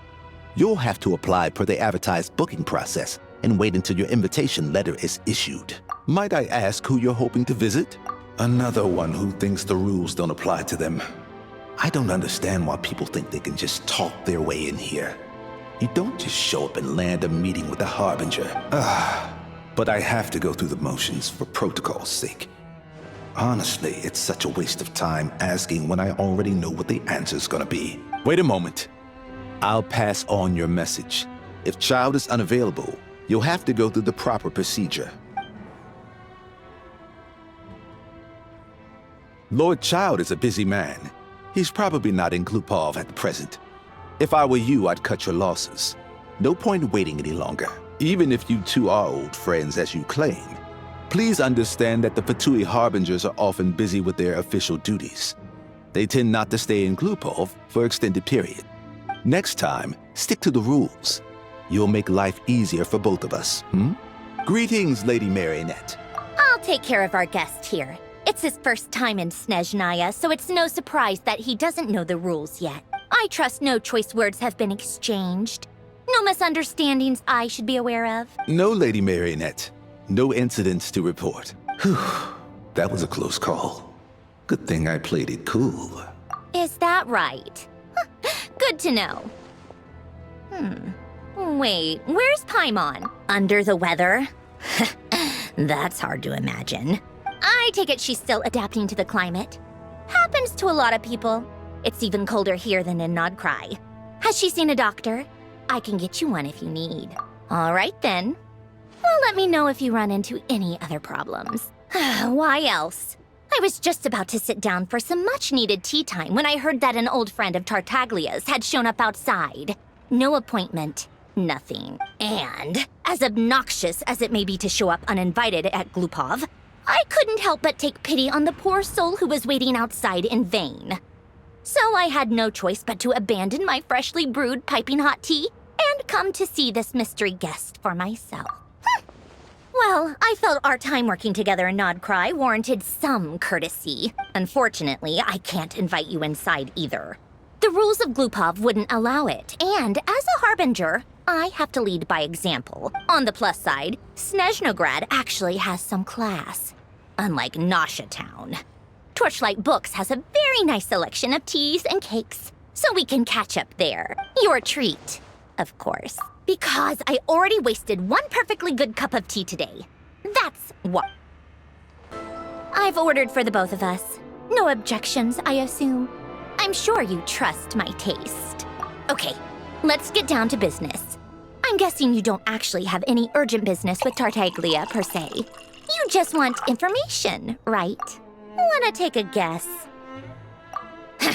Of course you'd say that. You shouldn't underestimate Counselor Tartaglia, you know. That's right. I'm sure you've heard of the Snezhnograd Vecha by now. Well, he's busy preparing some paperwork for their next meeting. They'll be discussing yet another extension to Project Stuja. It's basically all anyone cares about in Vetcha these days. Yeah, he's more of the shoot first, ask questions later sort, isn't he? It all started with a very detailed letter that Capitano left for the jester, Piero, before leaving for Natlan. In that letter, he detailed the future arrangements for his subordinates. All of his key people were reassigned to Tartaglia. I guess he'd already prepared to leave us for good all the way back then. But Piero didn't reveal the contents of the letter until the events in Natlan had concluded. That was his reaction, too. Why me? With a bewildered look on his face. He'd always assumed Capitano looked down on him. He was a man who kept his thoughts to himself and barely spoke to him the whole time they'd known each other. But he occasionally brought Tartaglia along to my tea parties back in the day. So to the rest of us, it was clear that Capitano had quite a lot of respect for his young comrade. By the rest of us, I mean my tea party regulars. Arlecchino, Rosaline, and... actually, not Columbina. She was probably oblivious to it. Anyway, then the Liues situation happened. Normally, it took a lot to get under Capitano's skin, but that time he was furious. It's not really my place to talk about it, though. You can ask Tartaglia about it sometime. Basically, Tartaglia probably had the wrong idea about Capitano all along. Right up until Piero revealed the letter he'd left behind. Capitano believed that despite Tartaglia's immaturity, he showed great potential. Plus, he possessed a kind of purity rarely seen among members of the Fatui.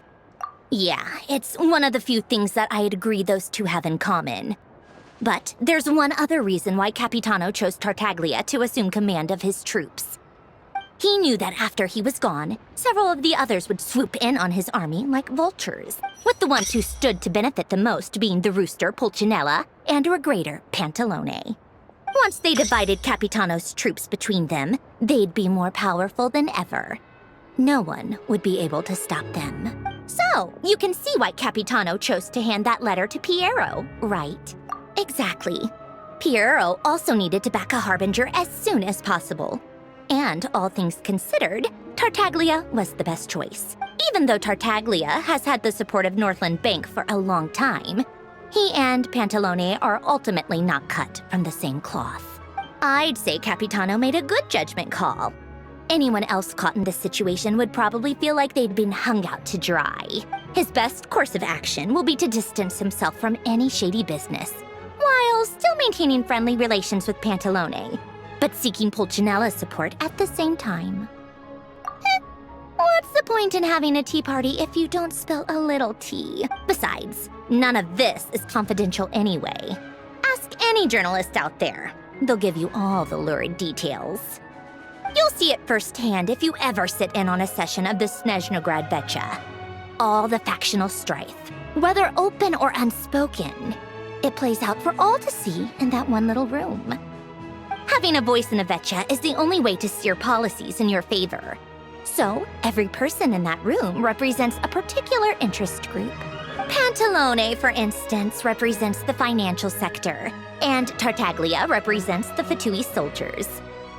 Personally, I have no interest in political jousting, but since I have a number of engineers and researchers under my command, I have to make their voices heard. Then there's Pulcinella, the linchpin of the Vetcha. He represents politics itself. Everything involves him, so nothing can bypass him. Any issue that comes up, he knows how to mediate. That's what the Tsaritsa values most about him. I'm starting to see why everyone is so frustrated with the way things are, but also powerless to change it.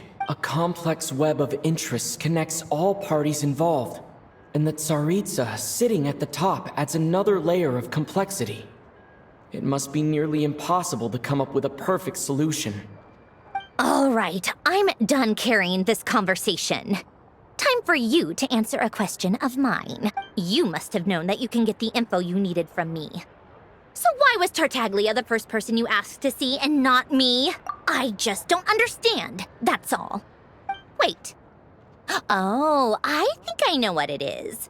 Columbina passed on my message to you before you left, not cry, right? I only meant you should be mindful of which side you're on. Is that actually why you didn't ask for me? Because you took that to heart? Fair enough. It's not your fault. I blame all these politicians I've been hanging around with lately. Always beating about the bush when they talk. I guess it must have rubbed off on me. Anyway, just ask for my help next time, okay? Lady Marionette. What now? Can't you see I'm on my break? Whatever it is, just leave it on my desk. I'll look at it later. Sorry to disturb you during your break, ma'am, but I'm afraid it's an emergency. Isn't it always? I've told you before. Fixing the tracks and transporting ice blocks does not constitute an emergency. The equipment in Svietlolaitovka is in urgent need of maintenance. With how the weather's been recently, we suspect that the cause is a buildup of snow, exceeding the maximum weight limit. The supports on one of the machines broke and fell, awakening a dormant beast and leaving many of the ice miners trapped in a nearby ice cave. Luckily, Odette's team was nearby and launched a rescue operation, but we're still facing a severe manpower shortage for both the rescue and engineering teams. I guess that's it then. Our tea party will have to end here. I'm the only engineer you'll need. Do you actually want to come with, or are you just saying that? Nice of you to return the favor. I'll have a couple of people look after Paimon. They can let her know that you had to step out for a while. Given how urgent this is, I'm sure she'll understand. And honestly, I'd rather have your help than anyone else's. Then let's go. You, take 2 people to Podvorye restaurant. Find his room and watch it like a hawk until we get back. If anything happens to Paimon, you'll be answering to me. Yes, Lady Marionette. They weren't exaggerating. This is really dangerous. It's a good thing only one of them broke.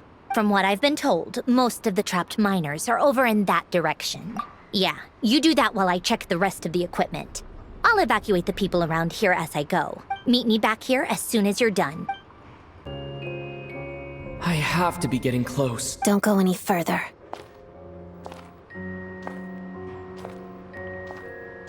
It's too dangerous here. There's a highly aggressive monster on the prowl. You need to leave, now. Ah, I see. You're the backup from Snezhnograd. Well, I'm Odette. Good to meet you. So this is Odette. She was the first member of the Fatui on the scene. There are 5 people trapped in the cave. Monster type is unknown, and so is its location. Let's go. Every second counts.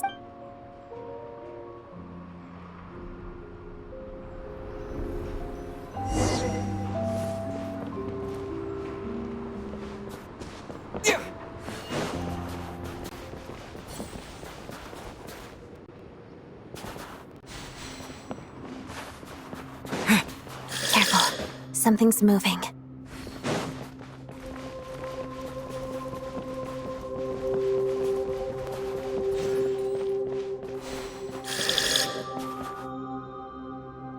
This must be the monster's shadow.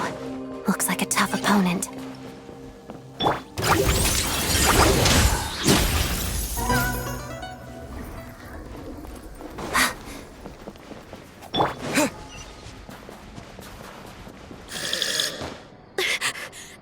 Stay back!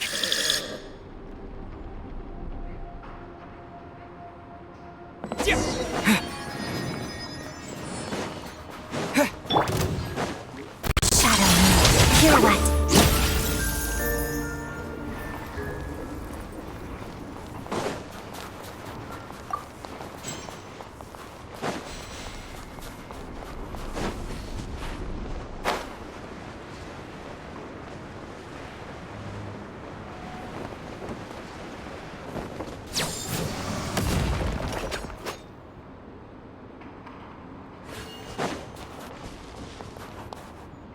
I see them. They're right behind the monster. The monster seems very agitated. It could attack at any moment.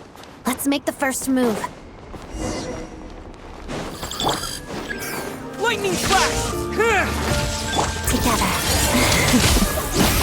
Witness the snow swan's grace.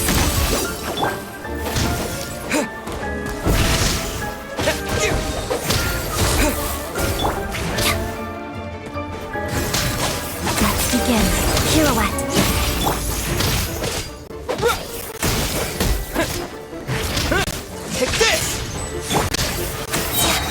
crystalline adagio.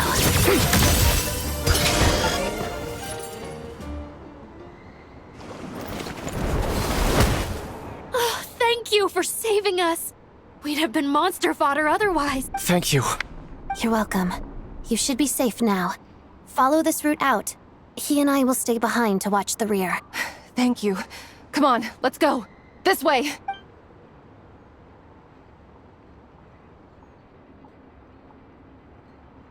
I've searched the area. Pretty sure the monster made a tactical retreat. Yeah, but with us here, it won't be coming back anytime soon. It may be small, but don't be fooled. It's a ferocious beast. People are just food in its eyes. It's lucky we got here when we did. The trapped miners have been successfully evacuated. Wait, this place.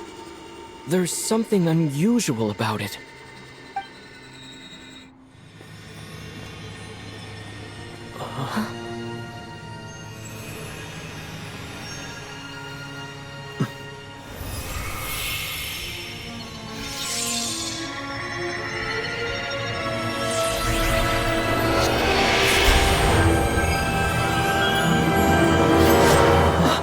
What is that?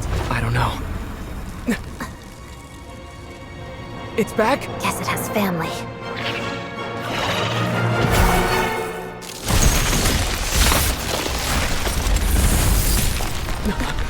This way. Run!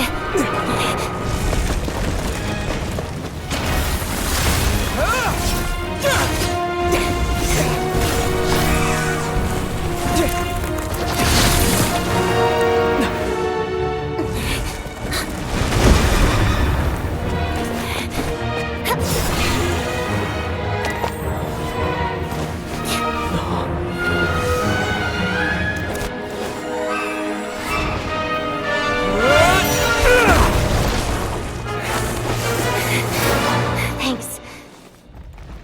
Let's get out of here.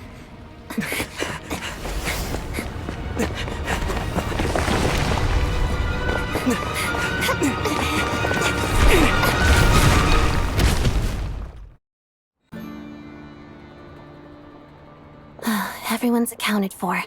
We managed to rescue them all. We also placed a sign at the entrance to the cave, warning people to stay away. You really held your own today. I still don't know your name. Don't think I've seen you before. I'll remember the name. All right then. See you around. Hello, Lady Marionette. I hear the rescue operation was a great success. I knew I could count on you. What brings you here, Odette? Here for a performance? No, a Fatui mission. I happened to be nearby and heard the crash. She hasn't introduced herself then. Odette is the prima ballerina of Snezhnograd. She's quite the celebrity. If you ever hear people mention the two crowning jewels of the Korolievsky troupe, they're talking about Odette and the prima donna, Vodianitsa. On top of that, Odette's also a rising Fatui star. It's looking likely she'll inherit the title of the Fair Lady. She learned all her combat skills from Rosaline herself. Used to be one of her most valued subordinates. You flatter me, Lady Marionette. If she's Rosaline's protege, that makes me... Never mind. There's no need to bring it up. No point making things awkward. How's progress on your end, Lady Marionette? Equally successful. I finished reinforcing all the equipment. Took me a little longer without Polonia's help. But the outcome is the same, of course. Even if the heavy snowfall summoned by that monster lasts for another 3 months straight, this equipment won't give way. All right, now that we're done here, it's time to get out of this blizzard. Sure, but Snezhnograd will send someone to investigate and draw up a relief plan. And I guess I'll have to write the incident report myself this time, since it involves a mechanical malfunction. First, Pantalone needs to approve the budget, then Pulcinella has to sign off on the plan. Once they've argued it out and reached a compromise, we can move forward. That's the rough process anyway. Could take anywhere from a couple of weeks to a couple of months, depending on how smoothly it goes. Yup, Nothing we can do about it. There's a whole stack of incident reports like this back at the office. The snow has eased a little for now, but there's no telling when that will change with that monster still at large. Fuel for heating is in short supply, and relief is weeks away. There's no immediate threat to life, but still, it just feels like there should be a better way. Hey, quit daydreaming. Let's get back to Snezhnograd. When did you get a new sword?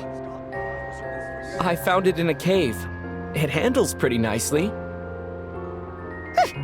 You have a strange affinity for secondhand swords.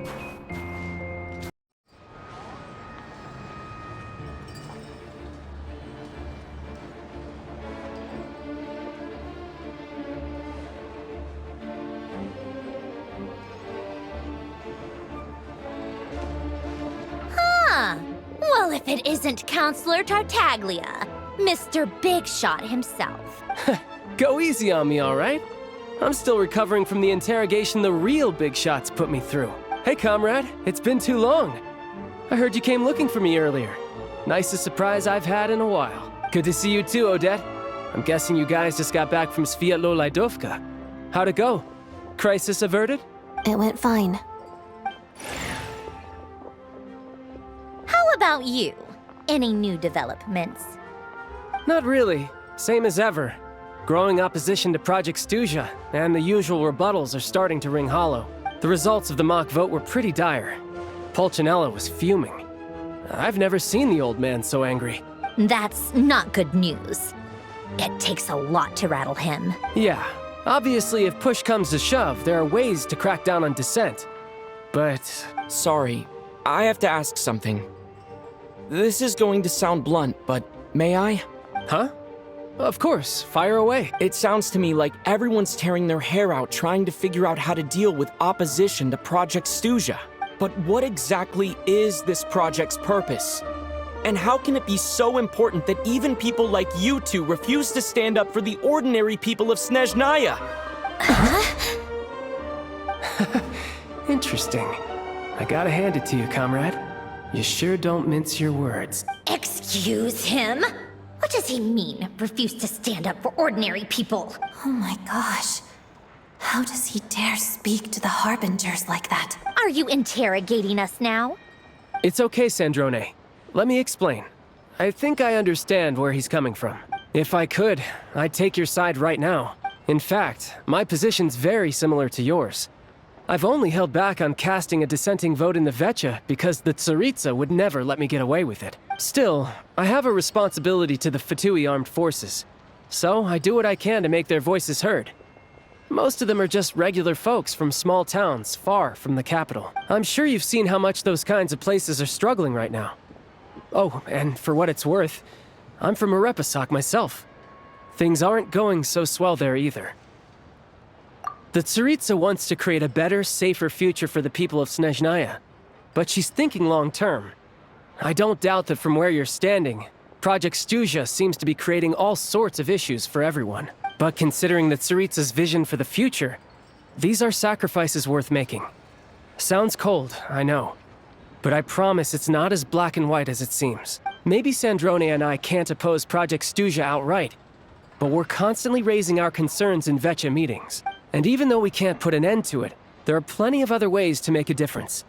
We're trying everything we can think of, and so is Pulcinella. I respect Her Majesty, the Tsaritsa, and trust her decisions. But at the end of the day, I'm still just a normal guy who cares deeply about my homeland. And my family, who all live here.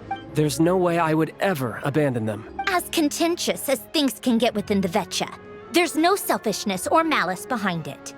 Everyone wants to get through this period as smoothly as possible. The issue is that there's no way of pleasing everyone under the present circumstances. Most of the time, we're trying to decide on the lesser of two evils, which obviously isn't a great look. But that is not the same thing as being blindly loyal to the Tsaritsa. No one's got their head in the sand here. We're all well aware of the way things are. We're just doing our best to make it work. In fairness to Sandrone, she rushed to Sviatlo-Laidovka's aid the moment she heard that people were in danger. And even Tartaglia, who used to only care about the thrill of the fight, is clearly doing his best to rise to the demands of his new role as counselor. Hey, come on. There's only so much we can say, so don't press us too hard. Look, I know how untenable the Tsaritsa's position looks if you don't understand her motives. Maybe you've heard already, but she's currently leading her army on a campaign to the east to defeat the monster that's been causing these brutal blizzards. Striking that monster down will be a significant step in dealing with the present energy crisis. As laser-focused as she is on realizing her lifelong ambitions, she's still putting time and energy into taking down this powerful monster. To me, that says a lot. If she thought Snezhnaya and its people didn't matter in the grand scheme of things, why would she waste her time on something like this? Thanks. I meant every word I said, though. I wasn't just trying to placate you. I've already done more than enough diplomacy for one day. I still think this adventurer raises a very important point. Our two harbingers have made their positions very clear. But there are many others in the Vecha who must feel trapped and forced to vote against their conscience. I think it's a very valuable quality to be willing to speak one's mind, despite the risk of offending powerful figures. You can say that again. I highly doubt we'd feel the need to explain ourselves so much if we didn't know you so well. Forgive me, adventurer, but might I be so bold as to ask about your background? How is it that you can converse so openly with two harbingers? Oh, haven't you been properly introduced? Easier said than done.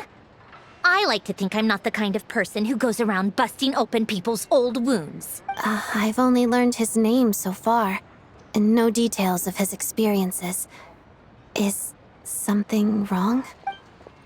Uh-oh. Is there no avoiding the subject of Rosaline? No, it's just...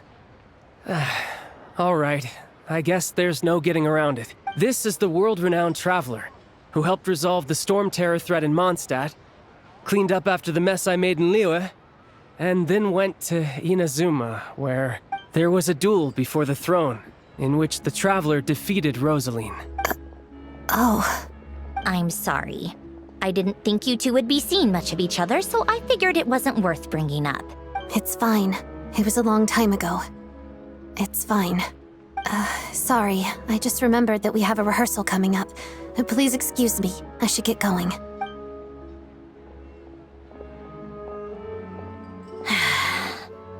I've mentioned this to you before, remember? She was Rosaline's most valued subordinate. But they didn't actually get along. Not that Rosaline was really the type of person to make friends, but death has a way of resolving a lot of conflicts. Don't let it weigh on you. Like she said, it was a long time ago. It's in the past now. Odette has a very different personality from Rosaline. Give her some time. I'm sure she'll work through it. Oh, by the way, where's Paimon? It's not like her to hide away. She hasn't been feeling well, so she's resting at Podvorier restaurant. I got a couple of my people to look after her while we were gone. Oh, right. Sorry to hear that. Poor thing. Reminds me of when Tonya was little. She really felt the cold back then. Used to get ill all the time. I felt so bad for her seeing her lying in bed, coughing. She was so mature for her age, though. Whenever someone came to visit her, she'd greet them with a smile and would never complain.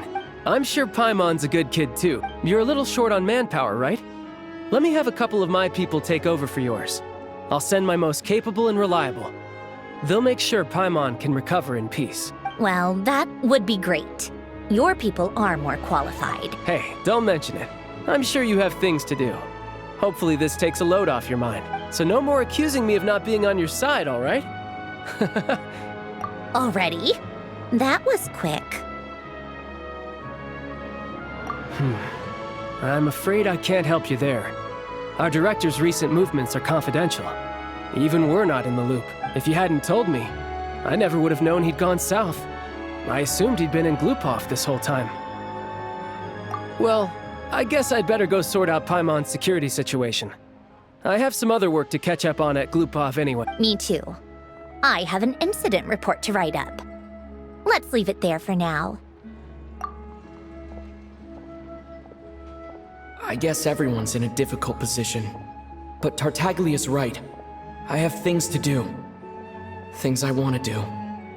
And things I ought to do. To start with, I should ask Alosha if he knows any way to help Svietlo-Lidovka. This sword seems to be vibrating of its own accord. It's a very faint vibration, but it's getting stronger as I get closer to the statue of the Seven. Does this sword have some connection to the statue? But all it does is vibrate, even when I touch it. That place I got this sword from was definitely out of the ordinary. Maybe I should try channeling the power of cryo.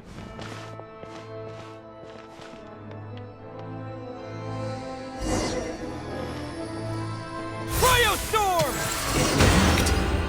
There really is something special about this sword.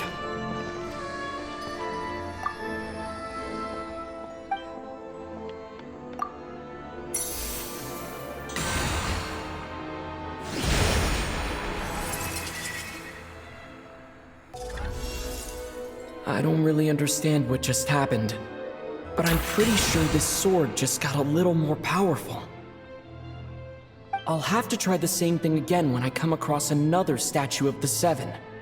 In the meantime, I'd better go find Alosha.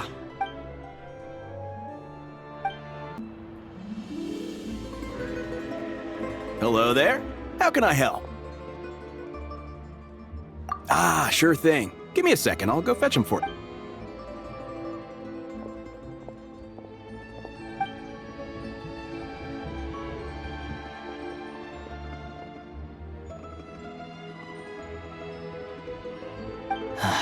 It's a familiar story. I've had similar experiences.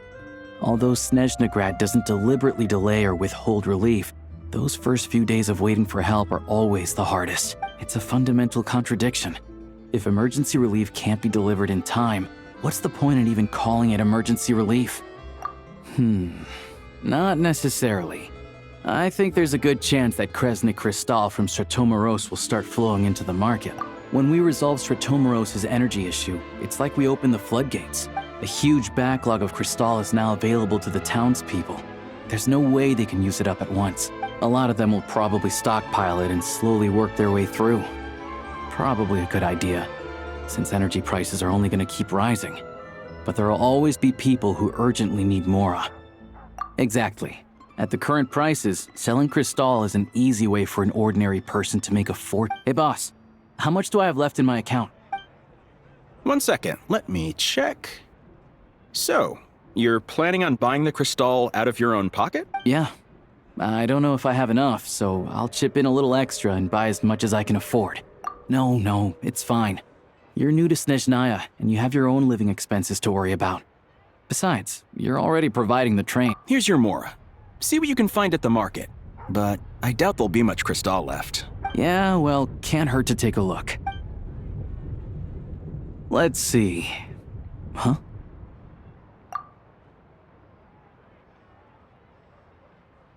Oh, Alosha, and... Hello? I didn't realize you two knew each other. Yeah, I take on some odd jobs in the city to supplement my hunting income. Sometimes I work as a cleaner or prop hand at the theater where Odette is one of the big stars, so I've met her a few times. When the weather's as bad as this, it's better for a hunter to adapt than to keep looking for game. Yes, and we sometimes need extra help.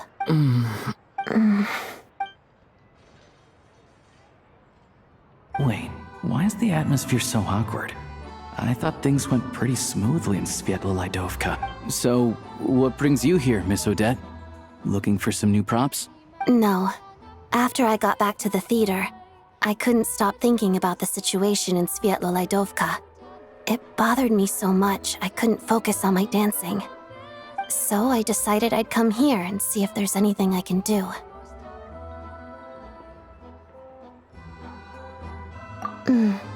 You too, I presume. I suppose that's why you're here. I didn't feel comfortable expressing my true opinions in front of the Harbingers. Not least because ordinary Fatui like me don't even know what Project Stuja is all about. Without knowing the full picture, I can't make sense of it. And at some point, If things aren't making sense to me, I can't just keep going along with it. So many people feel the same way. They wish they could do something, but all kinds of reservations hold them back. Explains why groups like the Roadcott are springing up to fill the gap. Yes. Well, that's one option. But there are risks to consider with organizations like that. The VII does not encourage their activities. Right, because things can get out of hand, and it's hard to hold the right people accountable when they do. I've heard about a few cases like that. Sandrone said Odette was on track to inherit the title of the Fair Lady. If so, she'll be able to find out what Project Stuja is really about. Still, it's probably a little soon to ask her about that. What's on your mind? I think we can both agree that no matter which side you're on, it can't stop you from doing the right thing. Where there's a will, there's a way. I know what Rosaline did while she was abroad. You made the right decision, so no hard feelings. So, what's your plan? Oh, we were gonna buy some Cristal. I heard there's some on the market right now. Funny, I had the same idea. In that case, let me pay. I can claim it back as mission expenses. The real issue here is that government relief is behind schedule. Surely it makes more sense for the state to cover these costs than for us to pay out of our own pockets. True. It's a huge expense after all.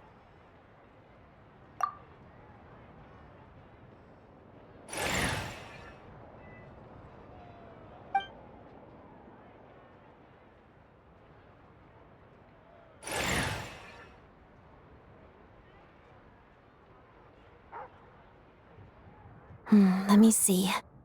I'll take it all, please. And I'll be needing a receipt. Right. Choose mission budget under the expense category, but be sure to specify emergency rescue operation in the description. Otherwise, the normal reimbursement limit will apply. Let's book this train. Regulations say that if we need to transport Kresnik Cristal during Project Stuja, extra carriages can be added 1 hour before departure.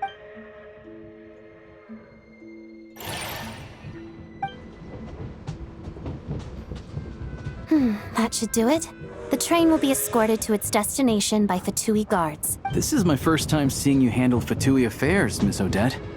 It seems you're as skilled an officer as you are a dancer. You flatter me. It's only because I've been doing both my whole life.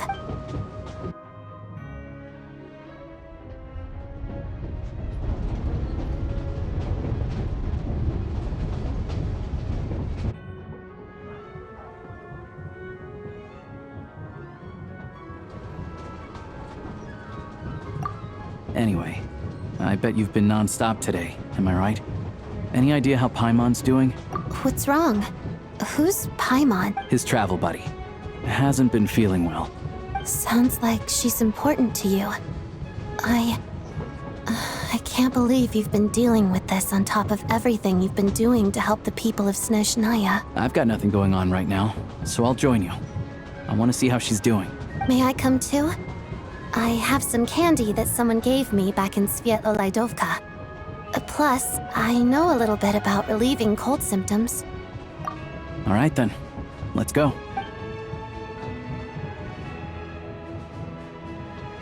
I still don't know what the deal is between these two, but at least the tension seems to have vanished. A good sign, hopefully.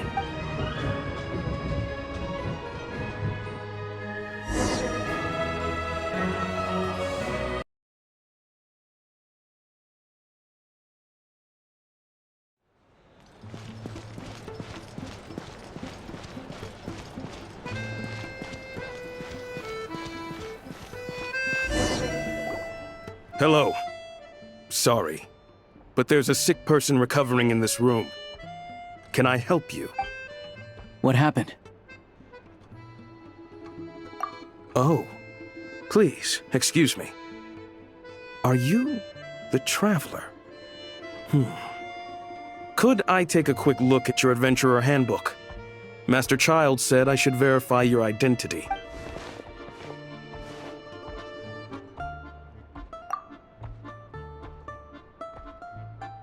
Ah, it's really you.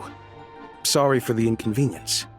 We're under strict orders from Master Child to keep this room well guarded. At the same time, we can't interfere with Podvoye Restaurant's business.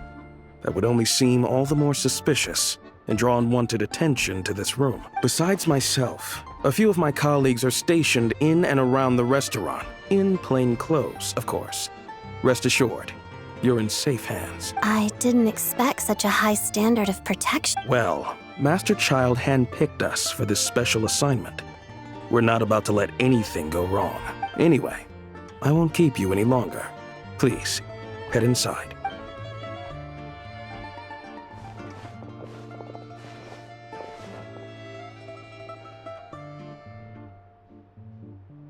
Traveler! Alusha, you're back! Oh, hey! Who's our new friend? Hi, I'm Odette. The Traveler and I crossed paths a few times. Another friend from the Fatui, huh? You're practically a member yourself by this point. Paimon's definitely on the mend. We should be back to our usual travels in a few days' time. It's just... Paimon's limbs are still feeling a little chilly. I have just the thing. Whoa! What's this? Is that a flame inside an ice cube? Wait, is this real ice? How's it not melting? All keen observations. You're right. This is called core ignis. Whenever I've caught a cold in the past, I found I recover much more quickly if I place this by my bed. Awesome! Wow! It's so nice and warm! Oh, it's like magic. Your name was Odette, right? How did you two meet again? Looks like she's in pretty good spirits. That's a relief. Any progress with your investigation yet? No surprises there, I'm sure. They're not likely to let anything slip. The Rokot, huh?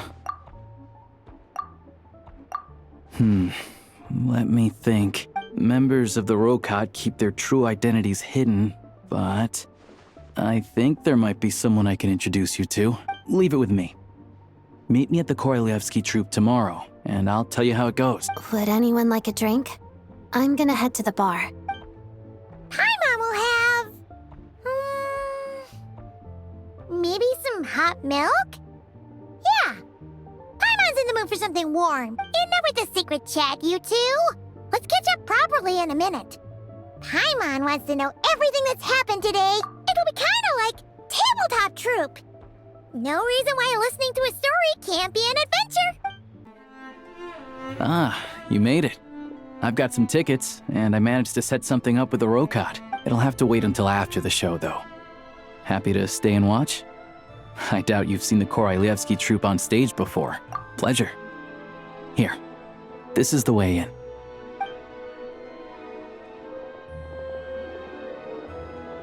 Please present yourself for a routine inspection in accordance with theater regulations. Thank you.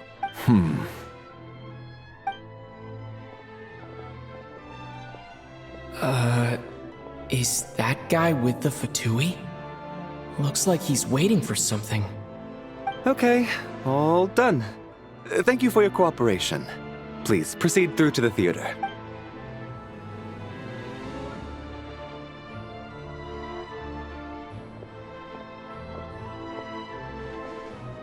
What's up? Everything okay? Snezhnaya's business and political leaders are always passing through here, so it makes sense that security's tight. Still, it's a little unusual to see the Fatui's Armory Palace guard here. You saw him, right? The guy right at the back. Strong, silent type. His name's Valeri. He's part of the Special Assignments Battalion, but I only ever see him here for one thing: to look for a guy named Mitya.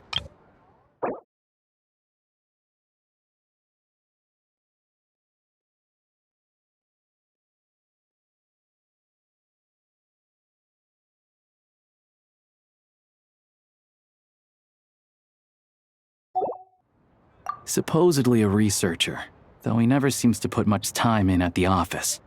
The theater is one of his favorite places to hang out when he's playing hooky from work.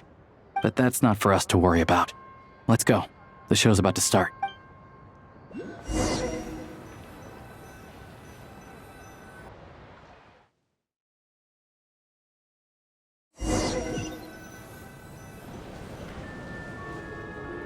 What do you think? Pretty impressive, huh?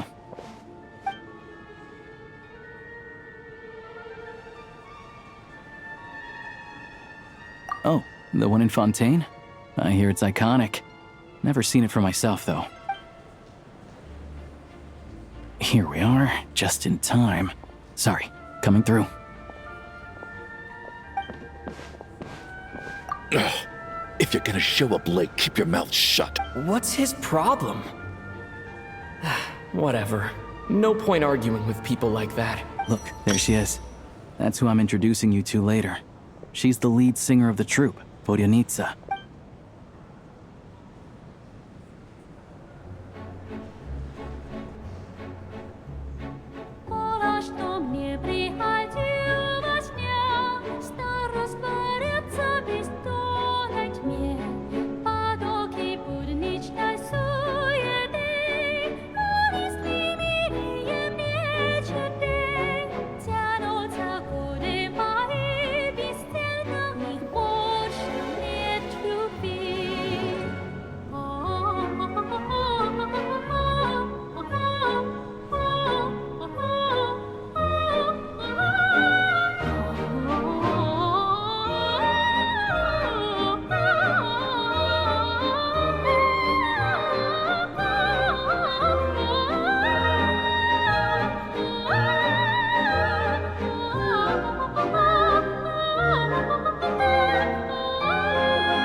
This leads directly to the green room. They're expecting us. Vodyanitsa will be waiting for us there. Hey there. Excuse me. Ugh! Can you believe it? I am so mad right now. Come in. Oh, it's you two. Huh? You know each other? Oh, wait. Is this who you were telling me about? The one you met yesterday and couldn't stop thinking about?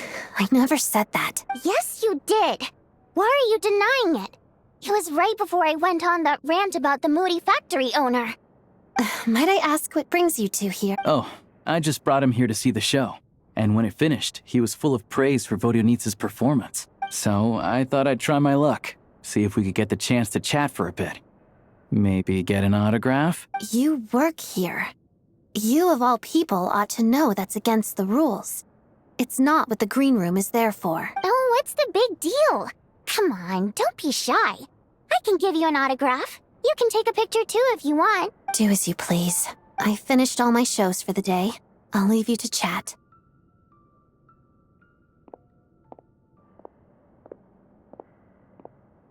I wasn't making that stuff up, you know. Odette's just too proud to admit it. She thinks very highly of you. And so do I. You did the right thing in Svietloladovka. We're good. Odette's out of earshot. I'll lock the door.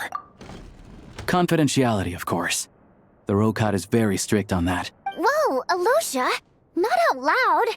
Not with an outsider here. Relax, I've taken care of it. Look at this. The President's reply sent this morning. Wait, so he's been approved to join? You told me last night that you wanted to get intel from the Rokat. Unfortunately, Rokat intel is only available to members. But ever since you set foot in Snezhnaya, we've been working together. I've seen the way you work, your character, and your motives. Everything about you is perfectly in alignment with what we're trying to achieve in the Rokat. So I figured I might as well cut to the chase. I wrote a letter to the President explaining your situation, including just the right amount of detail. His approval came very quickly. Of course, it's still your decision whether you want to join or not.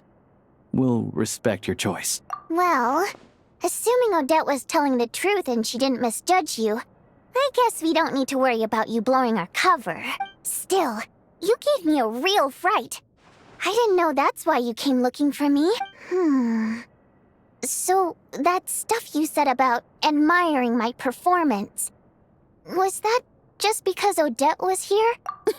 Now you're talking. That's what I like to hear. Anyway, let me give you a quick rundown of how things work. Like I said, the Rokat is a covert organization, and we hide our identities. Members typically don't meet in person or even know each other's identities. This helps us maintain a high level of independence and secrecy. Because of this, members are basically free to decide their methods without constraints, so long as the outcome of any activity doesn't violate the organization's principles. After all, we don't have any ostensible contact with each other. This way, if anything goes wrong, no one else will be implicated. Beyond the freedom to choose how you operate, it's also your choice whether to act at all. We have plenty of members who have yet to take any action. In short, joining the Rokot in and of itself won't place any restrictions on your activity in Snezhnaya. There's a code of conduct you can read if it interests you. But basically, as long as you don't plan on using your anonymity to go around doing evil, you'll be fine. I tried reading it 5 or 6 times. Never made it all the way through. Even the most lackluster script makes for more interesting reading. Great. Then I'll go grab an official application form.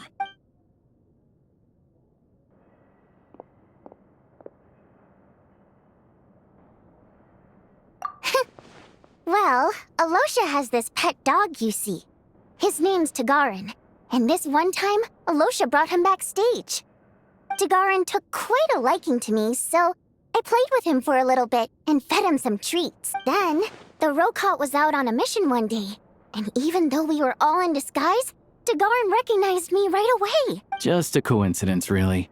We didn't report it to the higher-ups, though, to avoid dealing with the fallout. Like my job at the theater, for instance. I really needed to make ends meet. By the way, what were you complaining about just before we came in? Did everything go okay with Chuganov? Everything did not go okay. That's why I was so mad. I tried to make some small talk with him before I went on stage to fish for intel about the Iskra manufacturing plant. But he wouldn't take the bait. No matter what I said, he kept dodging the question. And then he started complaining. He said he didn't appreciate his second-rate seat in the stalls because he usually gets a private box. I mean, what did he expect? Everyone knows that if you want a box seat, you buy a ticket well in advance. But instead, he sends me a letter the day before the show when we're practically sold out. I had to juggle things around just to get him a half-decent seat, hoping he would appreciate the gesture enough to share some information. But nope, he didn't give me anything. Yeah, meeting Chuganov in person has definitely been a disappointing experience. Oh, you probably don't know who we're talking about, do you? Chuganov was that older guy you were sitting next to today. I'm sure he didn't make a great first impression on you either. To the citizenry, he's a family man and a kind boss. But our interactions with him tell a very different story. It's one thing to ask for a favor, but he acts like it's his right. He always expects special treatment. Take the ticket situation, for instance. I've actually gotten him a private box in the past. But not only was he not even grateful, now he's acting like I've sold him short this time. Not to mention that he's never paid for a single one of his tickets. And another thing, if he's such a big family man, why doesn't he bring his wife and daughter to see the show once in a while? I've never seen them here, not even once. Calm down, Vodyanitsa.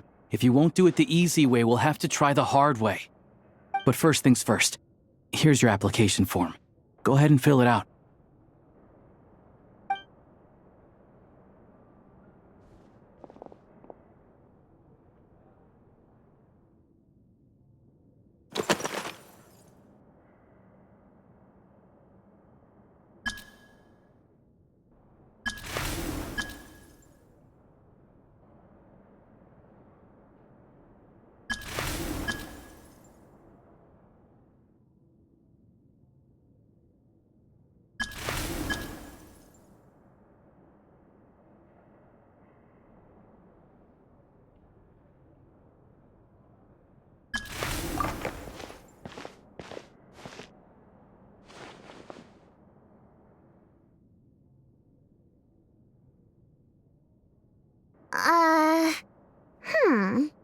Looks like I'll need to make a few little tweaks here and there.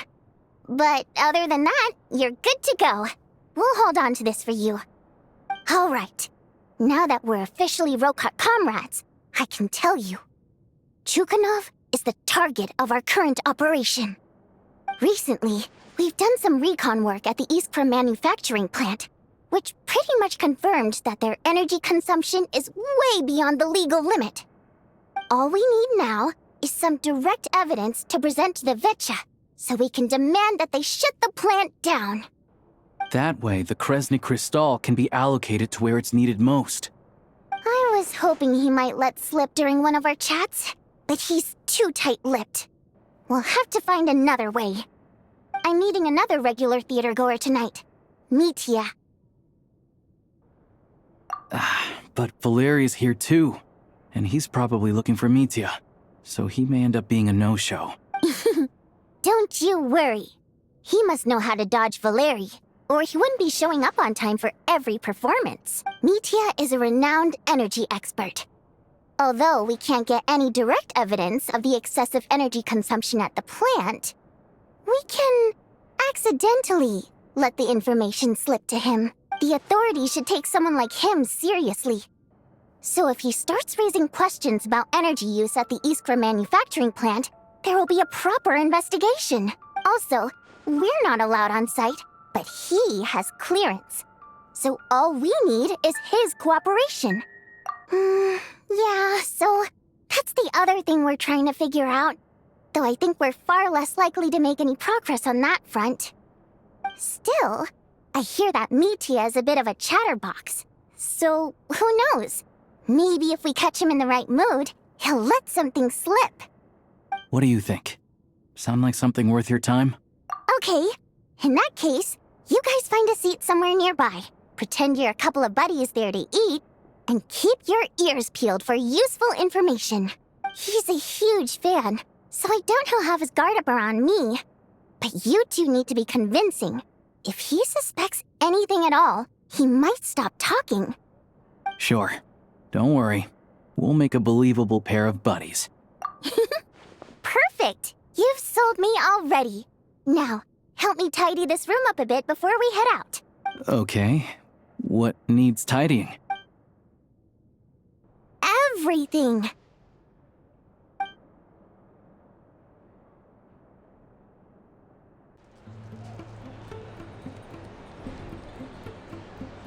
We come here often, so we shouldn't stand out. Let's sit here. Now, it's up to Vodyanitsa. Let's see how the conversation goes.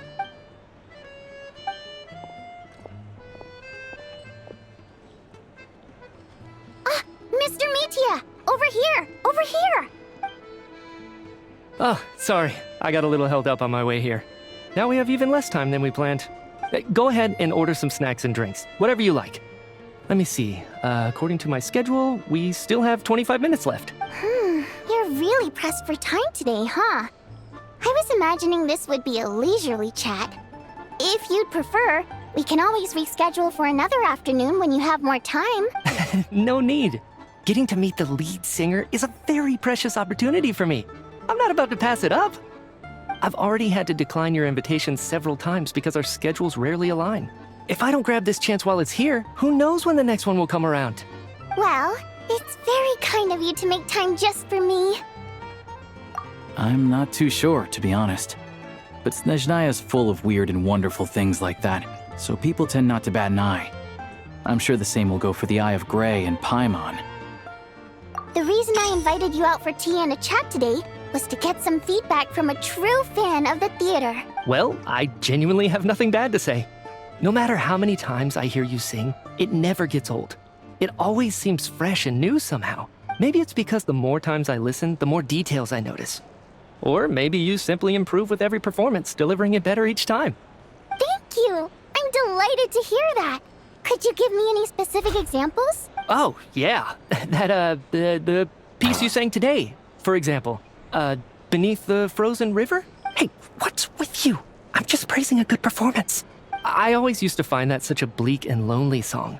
But the more you listen, the more you realize that it's not as cold and nihilistic as it appears. When you really dig down into it, there's a certain level where you're surprised by the emergence of hope. Wow, I'm impressed. I didn't expect you to pick up on that. Actually, I only tried out that angle after talking with the composer. Still, Beneath the Frozen River wasn't on today's program. Oh, really? But it's a classic. You sing it every time. Almost every time. Oh, well then, let me say a few words about that other all-time classic, Flying in the Wind from the Mountain Sparrow. I didn't sing that one today either. My voice wasn't quite up to it, so I switched it out at the last minute. Oh, but, Sorry, Mr. Mitya, but you were at the theater today, yes? Of course I was. Remember? I said hello to all the troupe members before the show started. You, Odette, and the others. So what did Odette sing today? Elegy of the Snow-Winged Goose, of course. Correct. I see. You find my singing boring, don't you? That's why you don't remember a single song. Looks like I'll need to cut a few from the program next time. No, that's not it. I swear. All right. I'll be straight with you. I'm sorry. My mind was wandering as you took the stage today. I enjoy watching your shows because the exquisite performances stimulate the mind. It always sparks some inspiration for my research. So, whenever I get stuck at work, I come to the theater for a change of pace. Odette's dance during the Elegy of the Snow-Winged Goose today was simply incredible. It got me wondering what she's been going through recently. That look of sheer defiance in the face of utter tragedy? It was so inspiring.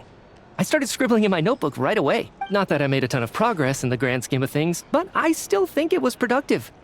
By the time I snapped out of it, the entire show had finished. So what you're saying is, you didn't listen to my singing at all? Unfortunately not. I'm sorry. I don't know which is more disrespectful. The fact that I don't always come for the show itself, or the fact that I missed your performance. Seems like things are getting a little awkward. Mitya just stepped into a conversational minefield. If there's one thing Vodyanitsa doesn't like, it's people who show disrespect for her performance. This meeting was so hard to set up. Don't tell me it's already falling apart. It's fine. I suppose this is affirming in its own way. At least, it shows that our performance really touches people's hearts, right? Don't let it bother you. It certainly doesn't bother me. She's showing a lot of restraint. Well, I'll be sure to let Odette know how much you adored her performance. Please don't say that. I always love your performances too. It's just that inspiration struck at the wrong time today. I'm usually all ears. I know, I can tell. That's why I value your opinion. I'm sure some people can't stand it when others praise their coworkers right to their face, but not me. No, sir. Fair enough. I still feel kind of bad though. But you know what I really can't stand? People who only show up to the theater to pretend that they're cultured. Makes me sick to my stomach. Oh yeah, 100%. There are too many of those people around. By the time they're walking out the door, they've forgotten all about the show. What's wrong? You look furious. I don't know if you've heard about the boss of the Iskra manufacturing plant. He isn't even a theater investor, but he always demands the same privileges as actual investors. Box tickets only, premium drinks, even the right to request specific songs. Well played, Vodyanitsa. Seems like she's harnessing her rage to steer the conversation back on track. Now that you mention it, I've interacted with that guy before. I gotta say, everyone holds him up as an example of a benevolent businessman, but I don't know. I don't see it. Yeah, he couldn't care less about what's happening on stage. He's just there to flaunt his social status. I hate that I have to prepare programs for guys like that. What's the big deal with that factory he runs anyway? I asked around a bit and heard some pretty shocking stories. Sounds like he's just another greedy capitalist. Oh, really? Yep, the things people are saying are pretty damning. Low wages, insanely long working hours, equipment running around the clock. And as if that's not bad enough, he also strictly forbids his employees from giving any kind of interview. Project Stuja has now been extended so many times, we're at the point where crystal rations for the common folk are barely enough to survive on. Yet he even wants to get his greedy hands on them just to boost his own profits. If the rumors are true, He's in serious violation of the law. Interesting. So you've heard about it too? What? So it's really true? Who knows? I've only heard the same rumors you have. But there's no smoke without fire. The Rooster's been coming down on us hard lately, demanding that we track and trace every single batch of Crystal. My coworkers in the Department of Energy have been tearing their hair out over it. The Rooster? I didn't realize he cared that much. Yeah. Even though there are no restrictions on Crystal trading, the poor will wind up freezing to death if we let the rich buy as much as they want.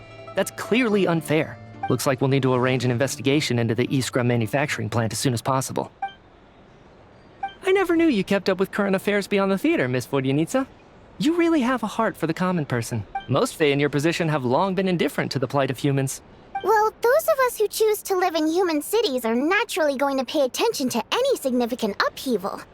Isn't the Rooster a Fae himself? I'm just surprised to learn that even someone with as much experience as him is getting so stressed out over Project Stuja. What is the end goal of this project anyway? This is it. We're finally going there. I'm sure Mitya can sense on some level that she's fishing for information. But since their conversation is so relaxed, he might just let something slip. It's stressing me out too. If I'd only made better progress with my research, things wouldn't have dragged on this long. Oh, so your work is related to Project Stuja? That's right. The Armory Palace needs a brand new energy source. Not the power of the Light Realm and not elemental energy. Right now, the only thing that meets the requirements is the power contained within stellar linchpins. But harnessing that power is costly. Each step of the process requires enormous amounts of Kresnik crystal. From extraction to quantification to attempts at conversion, progress has been painfully slow, and the team is getting burned out as time goes by. Sometimes, I see people staring into space as if in a trance. Could it be that this new energy source has side effects? No, it doesn't affect us, because the energy is used for... Okay, I got it. Stop choking me. Sorry, I can't talk about that. I think we're all just exhausted. We've been working ourselves to the bone for so long with so little progress to show for it. It's no wonder people are struggling to stay motivated. Seems like I owe you an apology. I shouldn't have gotten so mad at you for not paying attention during the show. Don't worry about it. I count myself lucky, to be honest. I don't envy the people who work closely with the Tsaritsa herself. I'd much rather be in my current position. At least I don't have to shoulder any major responsibilities. So they're trying to develop a completely new kind of energy. Yeah, censored by a scarf. Who would have thought? Oh, dear. It looks like my time is up. I'm afraid I have to leave. I'm so sorry. We ended up barely talking about the theater. That's okay. It was a pleasure chatting with you, really. Let's make up for it next time. Yeah, hopefully once the work pressure eases up a little, I'll be able to focus more on the performance, and then we'll have more to discuss. We touched on some confidential issues today. I'd be grateful if you could keep it between us. That could have gone worse. Nice job. Why was Mitya in such a hurry to leave, though? Sorry, routine inspection.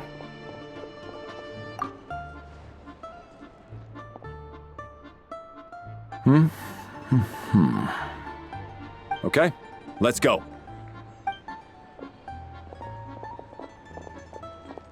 So he wasn't rushing to get back to work.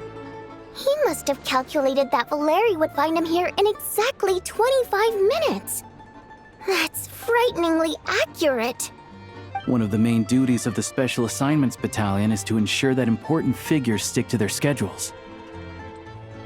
All right, time for us to get going too. Excuse me, check please. We'll settle our check too, then. Oh, hello there. Mr. Mitya paid the check before leaving. He also asked me to pass on a message. He said it was an honor to share his tea break with Miss Vodyanitsa and her two friends. Wait. So he knew we were here all along? This raises a lot of questions. Did he deliberately mention the new energy source so that we'd overhear it? Maybe his work isn't confidential after all. Maybe the key here is the purpose of this new energy. I guess that's the next thing to look into. Vodyanitsa and Alosha have left. Time to head back and call it a day. You're back! You're pretty early today. Paimon was just gonna mention that. After she woke up today, Paimon felt like her temperature was completely back to normal. But her strength still hasn't returned. Still, there's some good news. Paimon thinks she might have figured out the source of the problem. It's like there's some kind of mysterious power affecting Paimon. Paimon's never felt this way before during any of her travels. She only started feeling this way since we arrived in Snezhnaya. That's right. The Armory Palace needs a brand new energy source. Could that have something to do with this? What is it? You're making that face again.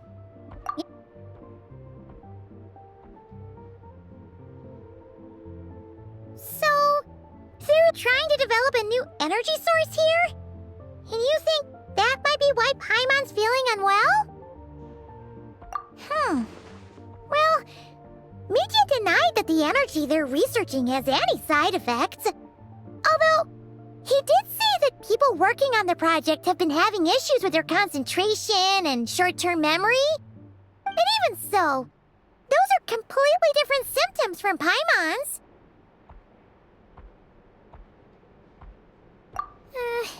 It's pretty faint, so it's kind of hard to tell. But if anything, it seems like it's coming from roughly the same direction as the Armory Palace.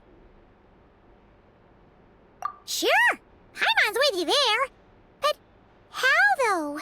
The robot only has a limited amount of intel. Oh, great point!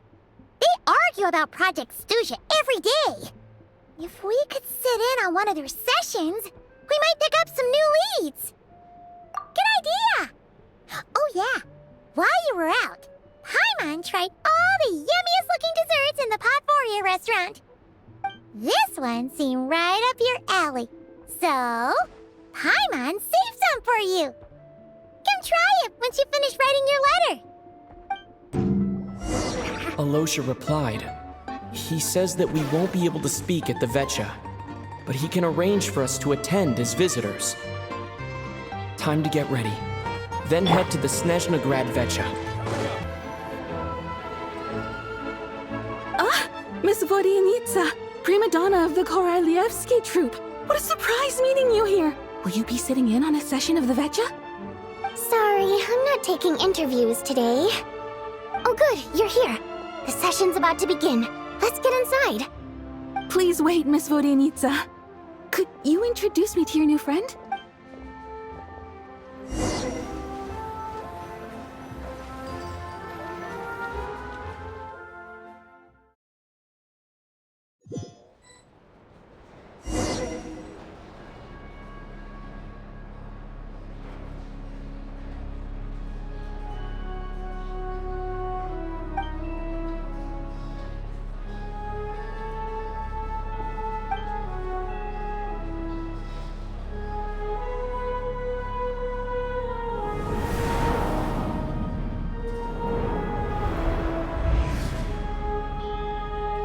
In summary, the energy management commitments made for the outgoing period have been delivered upon. Furthermore, both the production and consumption of Kresnik Crystal show clear signs of stabilizing. The relevant agencies have assessed the present circumstances and determined that the status quo can be sustained until the next period. For detailed statistics, I would refer you to the industry reports that have been distributed to all persons present. It should also be noted that while the recent blizzards have led to a significant increase in people's energy expenses, This is strictly a short-term phenomenon associated with a remotely located monster. Her Majesty the Tsaritsa is giving her full attention to this matter. We should have every confidence that it will be dealt with swiftly and conclusively. A financial report on disaster relief is also present in this report, courtesy of Pantalone. They cover the same old ground every single time. The rooster never seems to mind, but everyone else is getting tired of it. There's a general lack of trust. People aren't seeing any tangible benefits that affect them directly. Of course, none of that will be reflected in any of the reports on the table. Yeah, if it weren't for these hard copy documents, I could have at least made something up. Oh, don't mind me. I'm just out here trying to hit my interview quotas. Bring out the kvass. Ever read it? Best-selling newspaper in town. If I remember correctly, you guys don't even have a sales permit. You have to sell from stalls on the street. Okay then, best-selling street stall newspaper in town. Still counts.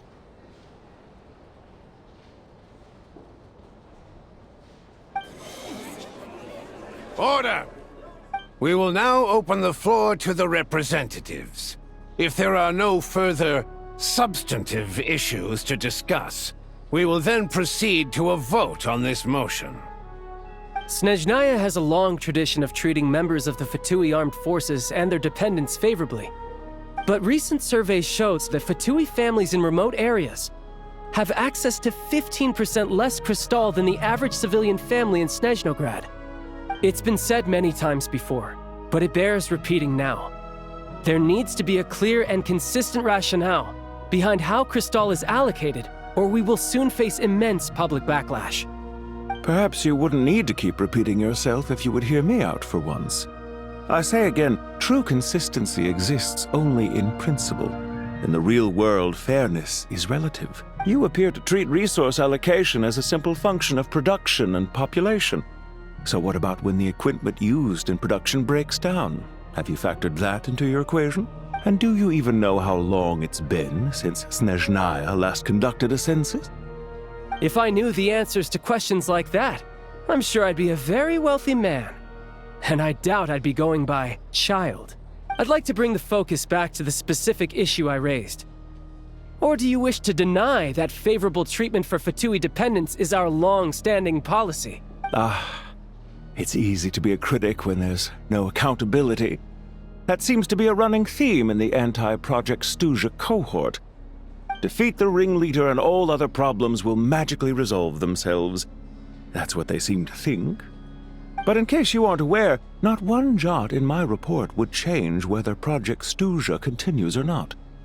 So you have no intention whatsoever of finding a solution to this problem? On the contrary, I'm the only one here who ever brings solutions. Child opened by speaking up for the armed forces. Regrator struck back with style and a war of words ensued. Our reporter was live on the scene to get the audience's reaction as it all unfolded. Who do you support? The people have spoken!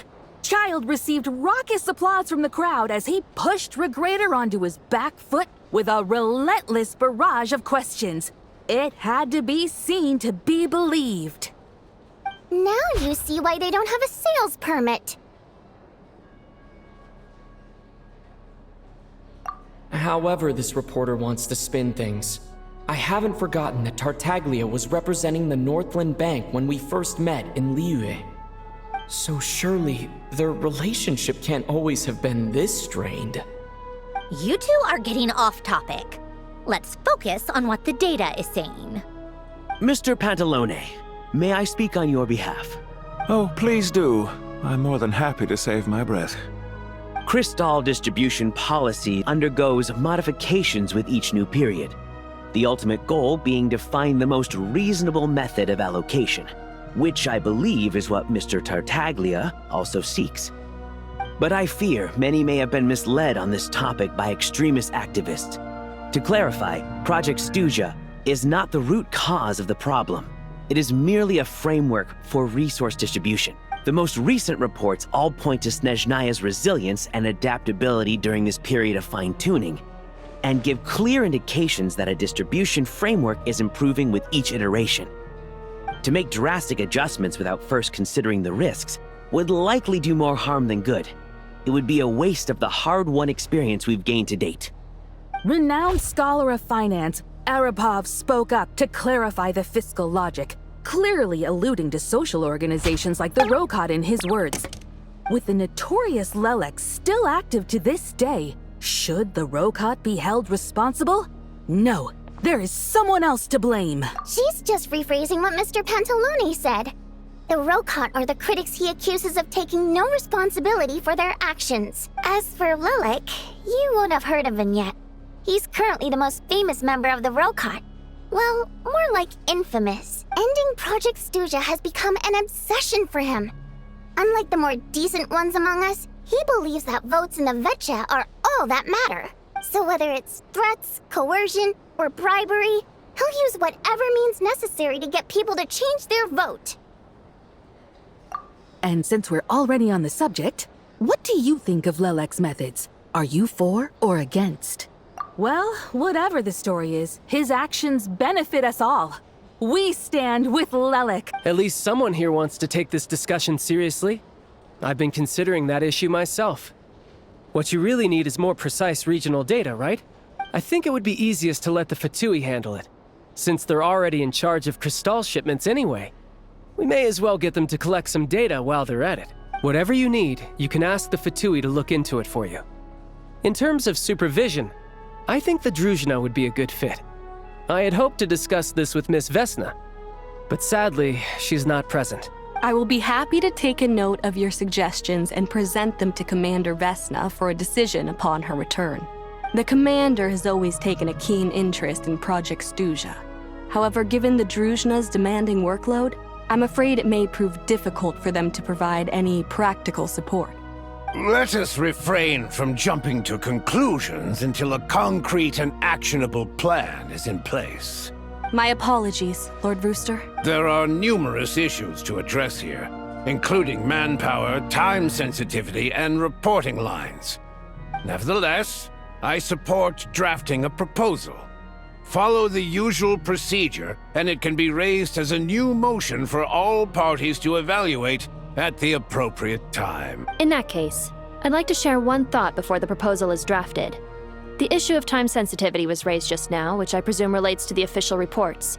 In fact, the Energy Commission already collects regular statistics on each urban center and its surrounding area. Would these be of any use? That's a good idea.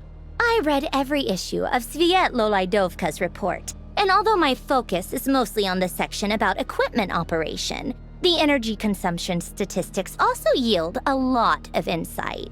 Be that as it may, does no one see an issue with using local data to determine Crystal quotas? In the long term, it seems like a very risky solution. Not if they are used purely for reference.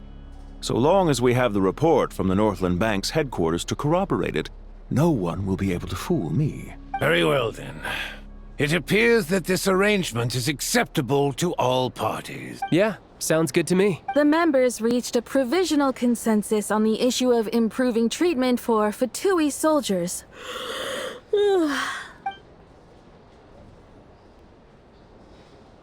Today, the prima donna of the Korailievsky troupe attended a session of the Snezhnograd Vecha in the company of a dashing young man. The question on all our minds is, what is the true nature of their relationship? Write anything like that again, and I'm revoking your permission to interview the troupe. Got it?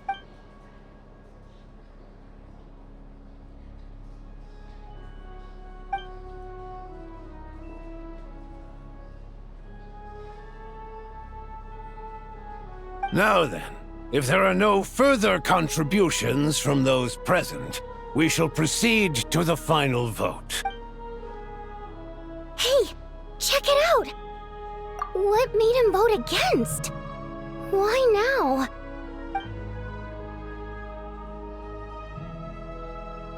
The votes have been tallied.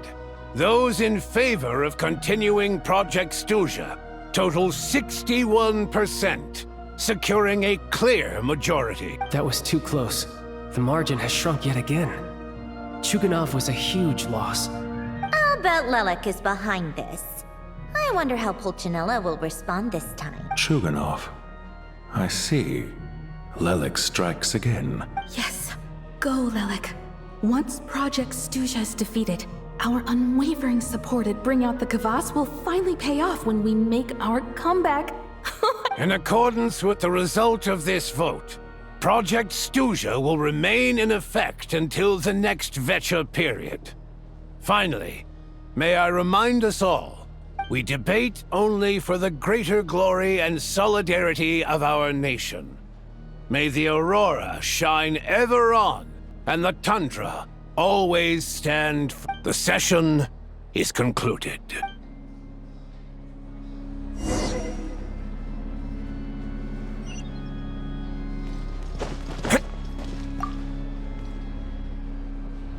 I have to say, I really wasn't expecting Chuganov to vote against Project Stuja. Well, in principle, Snezhnaya's business and political elites ought to be the ones least likely to oppose it. As we heard, Project Stuja is basically just a resource distribution framework that requires everyone to cut back during the winter. But even if the policy got cancelled, the Tsaritsa's energy needs wouldn't suddenly go down. The extra demand from the public would have to be filled from somewhere. So logically, the factories would have to take the hit. I got a letter from Mr. Mitya just before today's session. He said he's confirmed that there are issues around overtime and excessive energy consumption at the Iskra manufacturing plant. In a situation like this, once the Rooster receives the report, he'll order the factory to halt production and submit to an investigation before issuing a penalty. But that's a week-long process, and thus didn't make it onto the Vetcha agenda this time. I don't think he suspects anything so far. Exactly. And as you know, he's a very selfish person. I was originally gonna try and flip him after he received notice of the official sanctions. My plan was to convince him that the whole thing was completely unfair. Rather than just sit back and take the hit while his factory stopped production, he'd be better off voting to end Project Stuja. At least that way, no one else would be able to make any money either, because all the factories would suddenly have more limited energy to work with. But now, he's already voted against it, which means someone must have used more forceful means to change his vote. Just like with everyone else who flipped. Yeah, no one knows why Lelek is so obsessed with ending Project Stuja, but by the looks of it, he's inching closer and closer to success. Lelek must have strong motivations, given how he'll stop at nothing to achieve his goal. Maybe he knows the full truth of Project Stuja. Maybe my next step should be to focus on him. All right. What are your plans for the rest of the day? Shall we head out? Hey, comrade. I noticed you were here during the debate. I didn't take you for a political enthusiast. Greetings, Harbingers. I just happened to have some free time today, and my new friend here thought it might be fun to check out the Vetcha. Ah, Odette must have introduced you. Looks like you two are getting along pretty well. I'll leave you to catch up. I should head back to the troop. Sure. Break a leg and all that. Thought it might be fun to check out the Vetcha, did you? Things are never that simple with you, Traveler. There's no way you're here for kicks and giggles. Oh, yeah. To some, he's a captivating enigma. To others, he's the bane of their existence. No one ever thought that some anonymous nobody from the Rokot could cause such a stir. Huh? You want to look into Lelek? Then I'm sure his days of anonymity are numbered. What do you think, Sandrone? Fine by me, I guess. If the Traveler actually manages to expose Lelek, it'll be doing Pulcinella a favor. In return, it seems fair to let him in on what we've learned so far. My thoughts exactly. Sharing is caring, after all. Head back to Glupov and grab the files on Lelek. It's easier to just pull the records than go through the rigmarole of getting the Traveler a visitor's permit. As you command, child, sir. In that case, since we're going to be waiting anyway, I'll have someone brew a pot of black tea.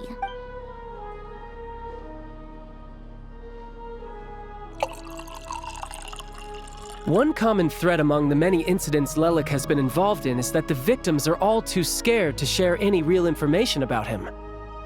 Clearly, he must have threatened them in some way. His modus operandi is to silently infiltrate the scene and leave a threatening letter behind.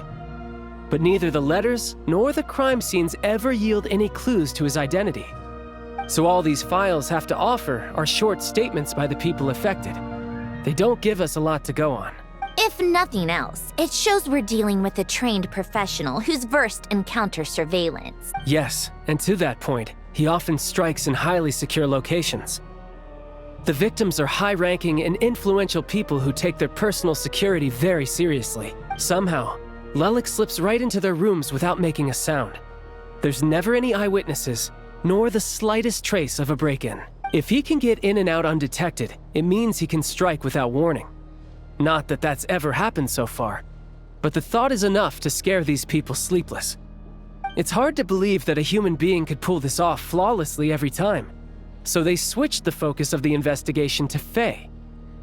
Unfortunately, no one's found anything yet.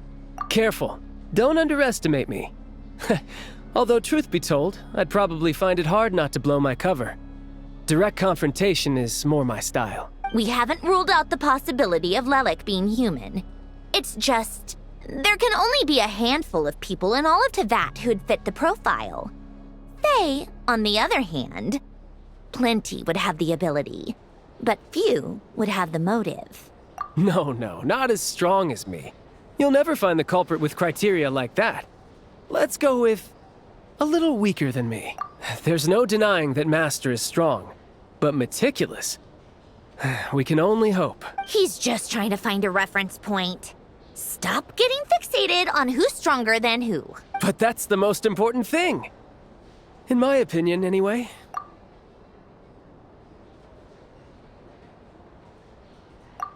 Odette. Yeah, that seems about right. Her skills are solid, and she's always calm under pressure. Except she's Fatui, so the likelihood of her working against us is pretty low. But yeah, much more accurate than your previous example, at least. No, wait a moment. Maybe we should interrogate that assumption. What do you mean? Which assumption? Her Fatui identity doesn't necessarily exonerate her.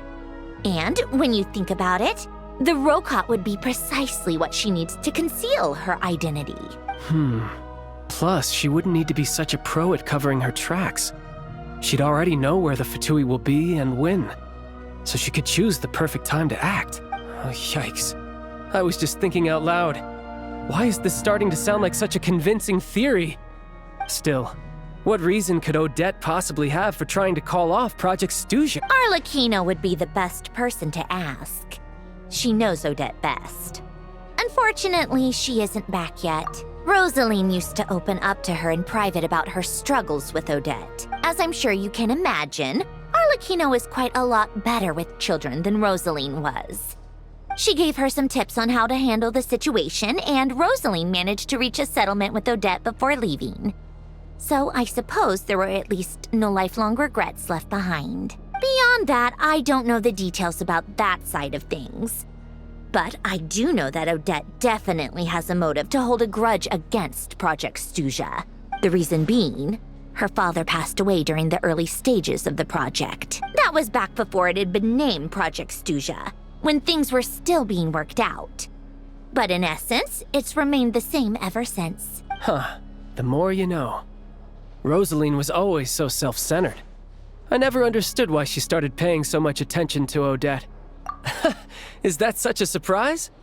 If you cast your mind back, you may remember that Rosaline and I weren't exactly close. We had tea together a few times, but that was about it.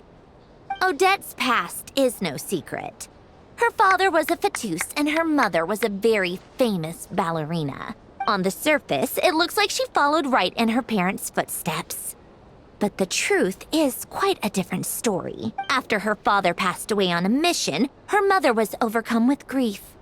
She broke her leg during a performance and could never dance again. Odette was only interested in ballet at the time, but this tragedy left the family with both breadwinners gone.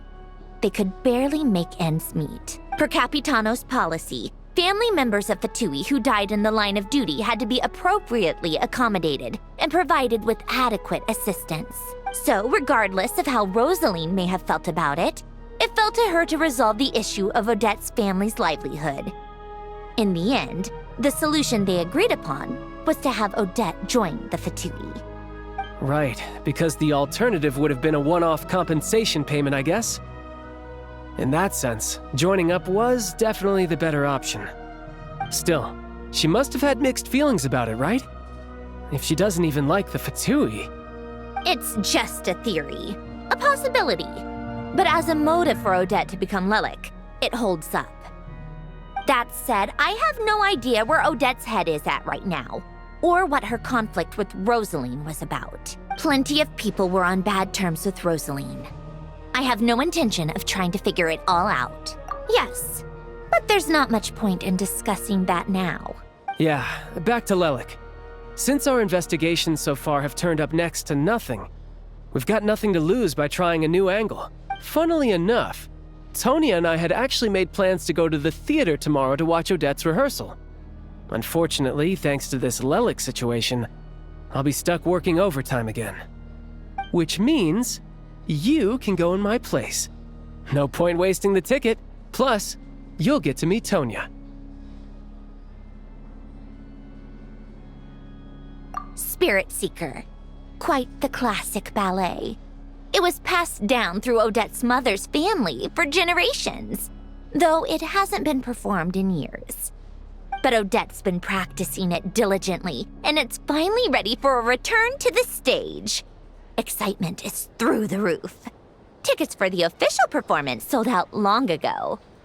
Tonya's excited for it too. She's desperate to see it no matter what. Personally, it's not really my kind of thing, but since she's my little sister, I had to figure something out. I've actually seen it several times before. The story's pretty straightforward. The lead character follows a trail of clues left behind by a spirit, gradually recovering her memories along the way. It's a tale of love and regret. So not exactly reinventing the wheel, at least by today's standards. But when that classic melody kicks in and the lead character begins to dance, it always gets me. It really is beautiful.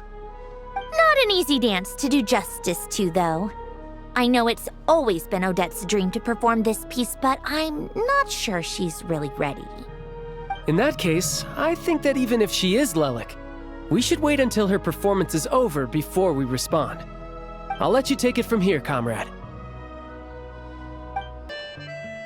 Sounds like you've made a ton of progress today. It's good that everything's going so smoothly.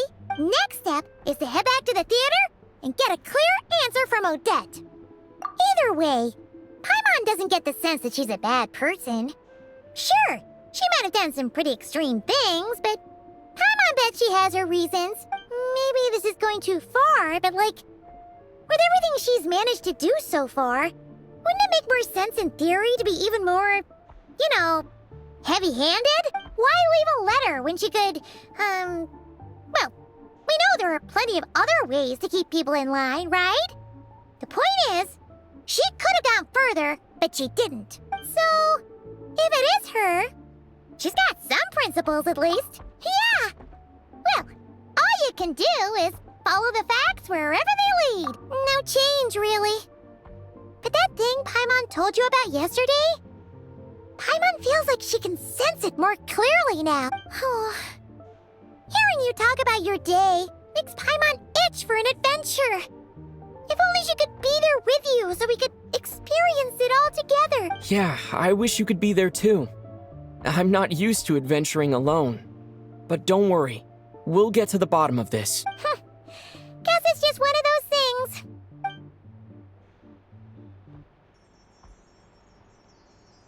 If Odette is Lelik, she may well have inside information on Project Stuja. Her father was involved with the project's early implementation and tragically died in the process. Now, she's dedicated herself to bringing it to an end. It's hard to imagine she could have gotten this far without knowing anything at all about the Tsaritsa's true intentions when she spoke to us as a member of the Fatui. How much did she let on? And how much was she hiding? Only time will tell. Hey, look! It's snowing! Could be a tough day ahead. Make sure you wrap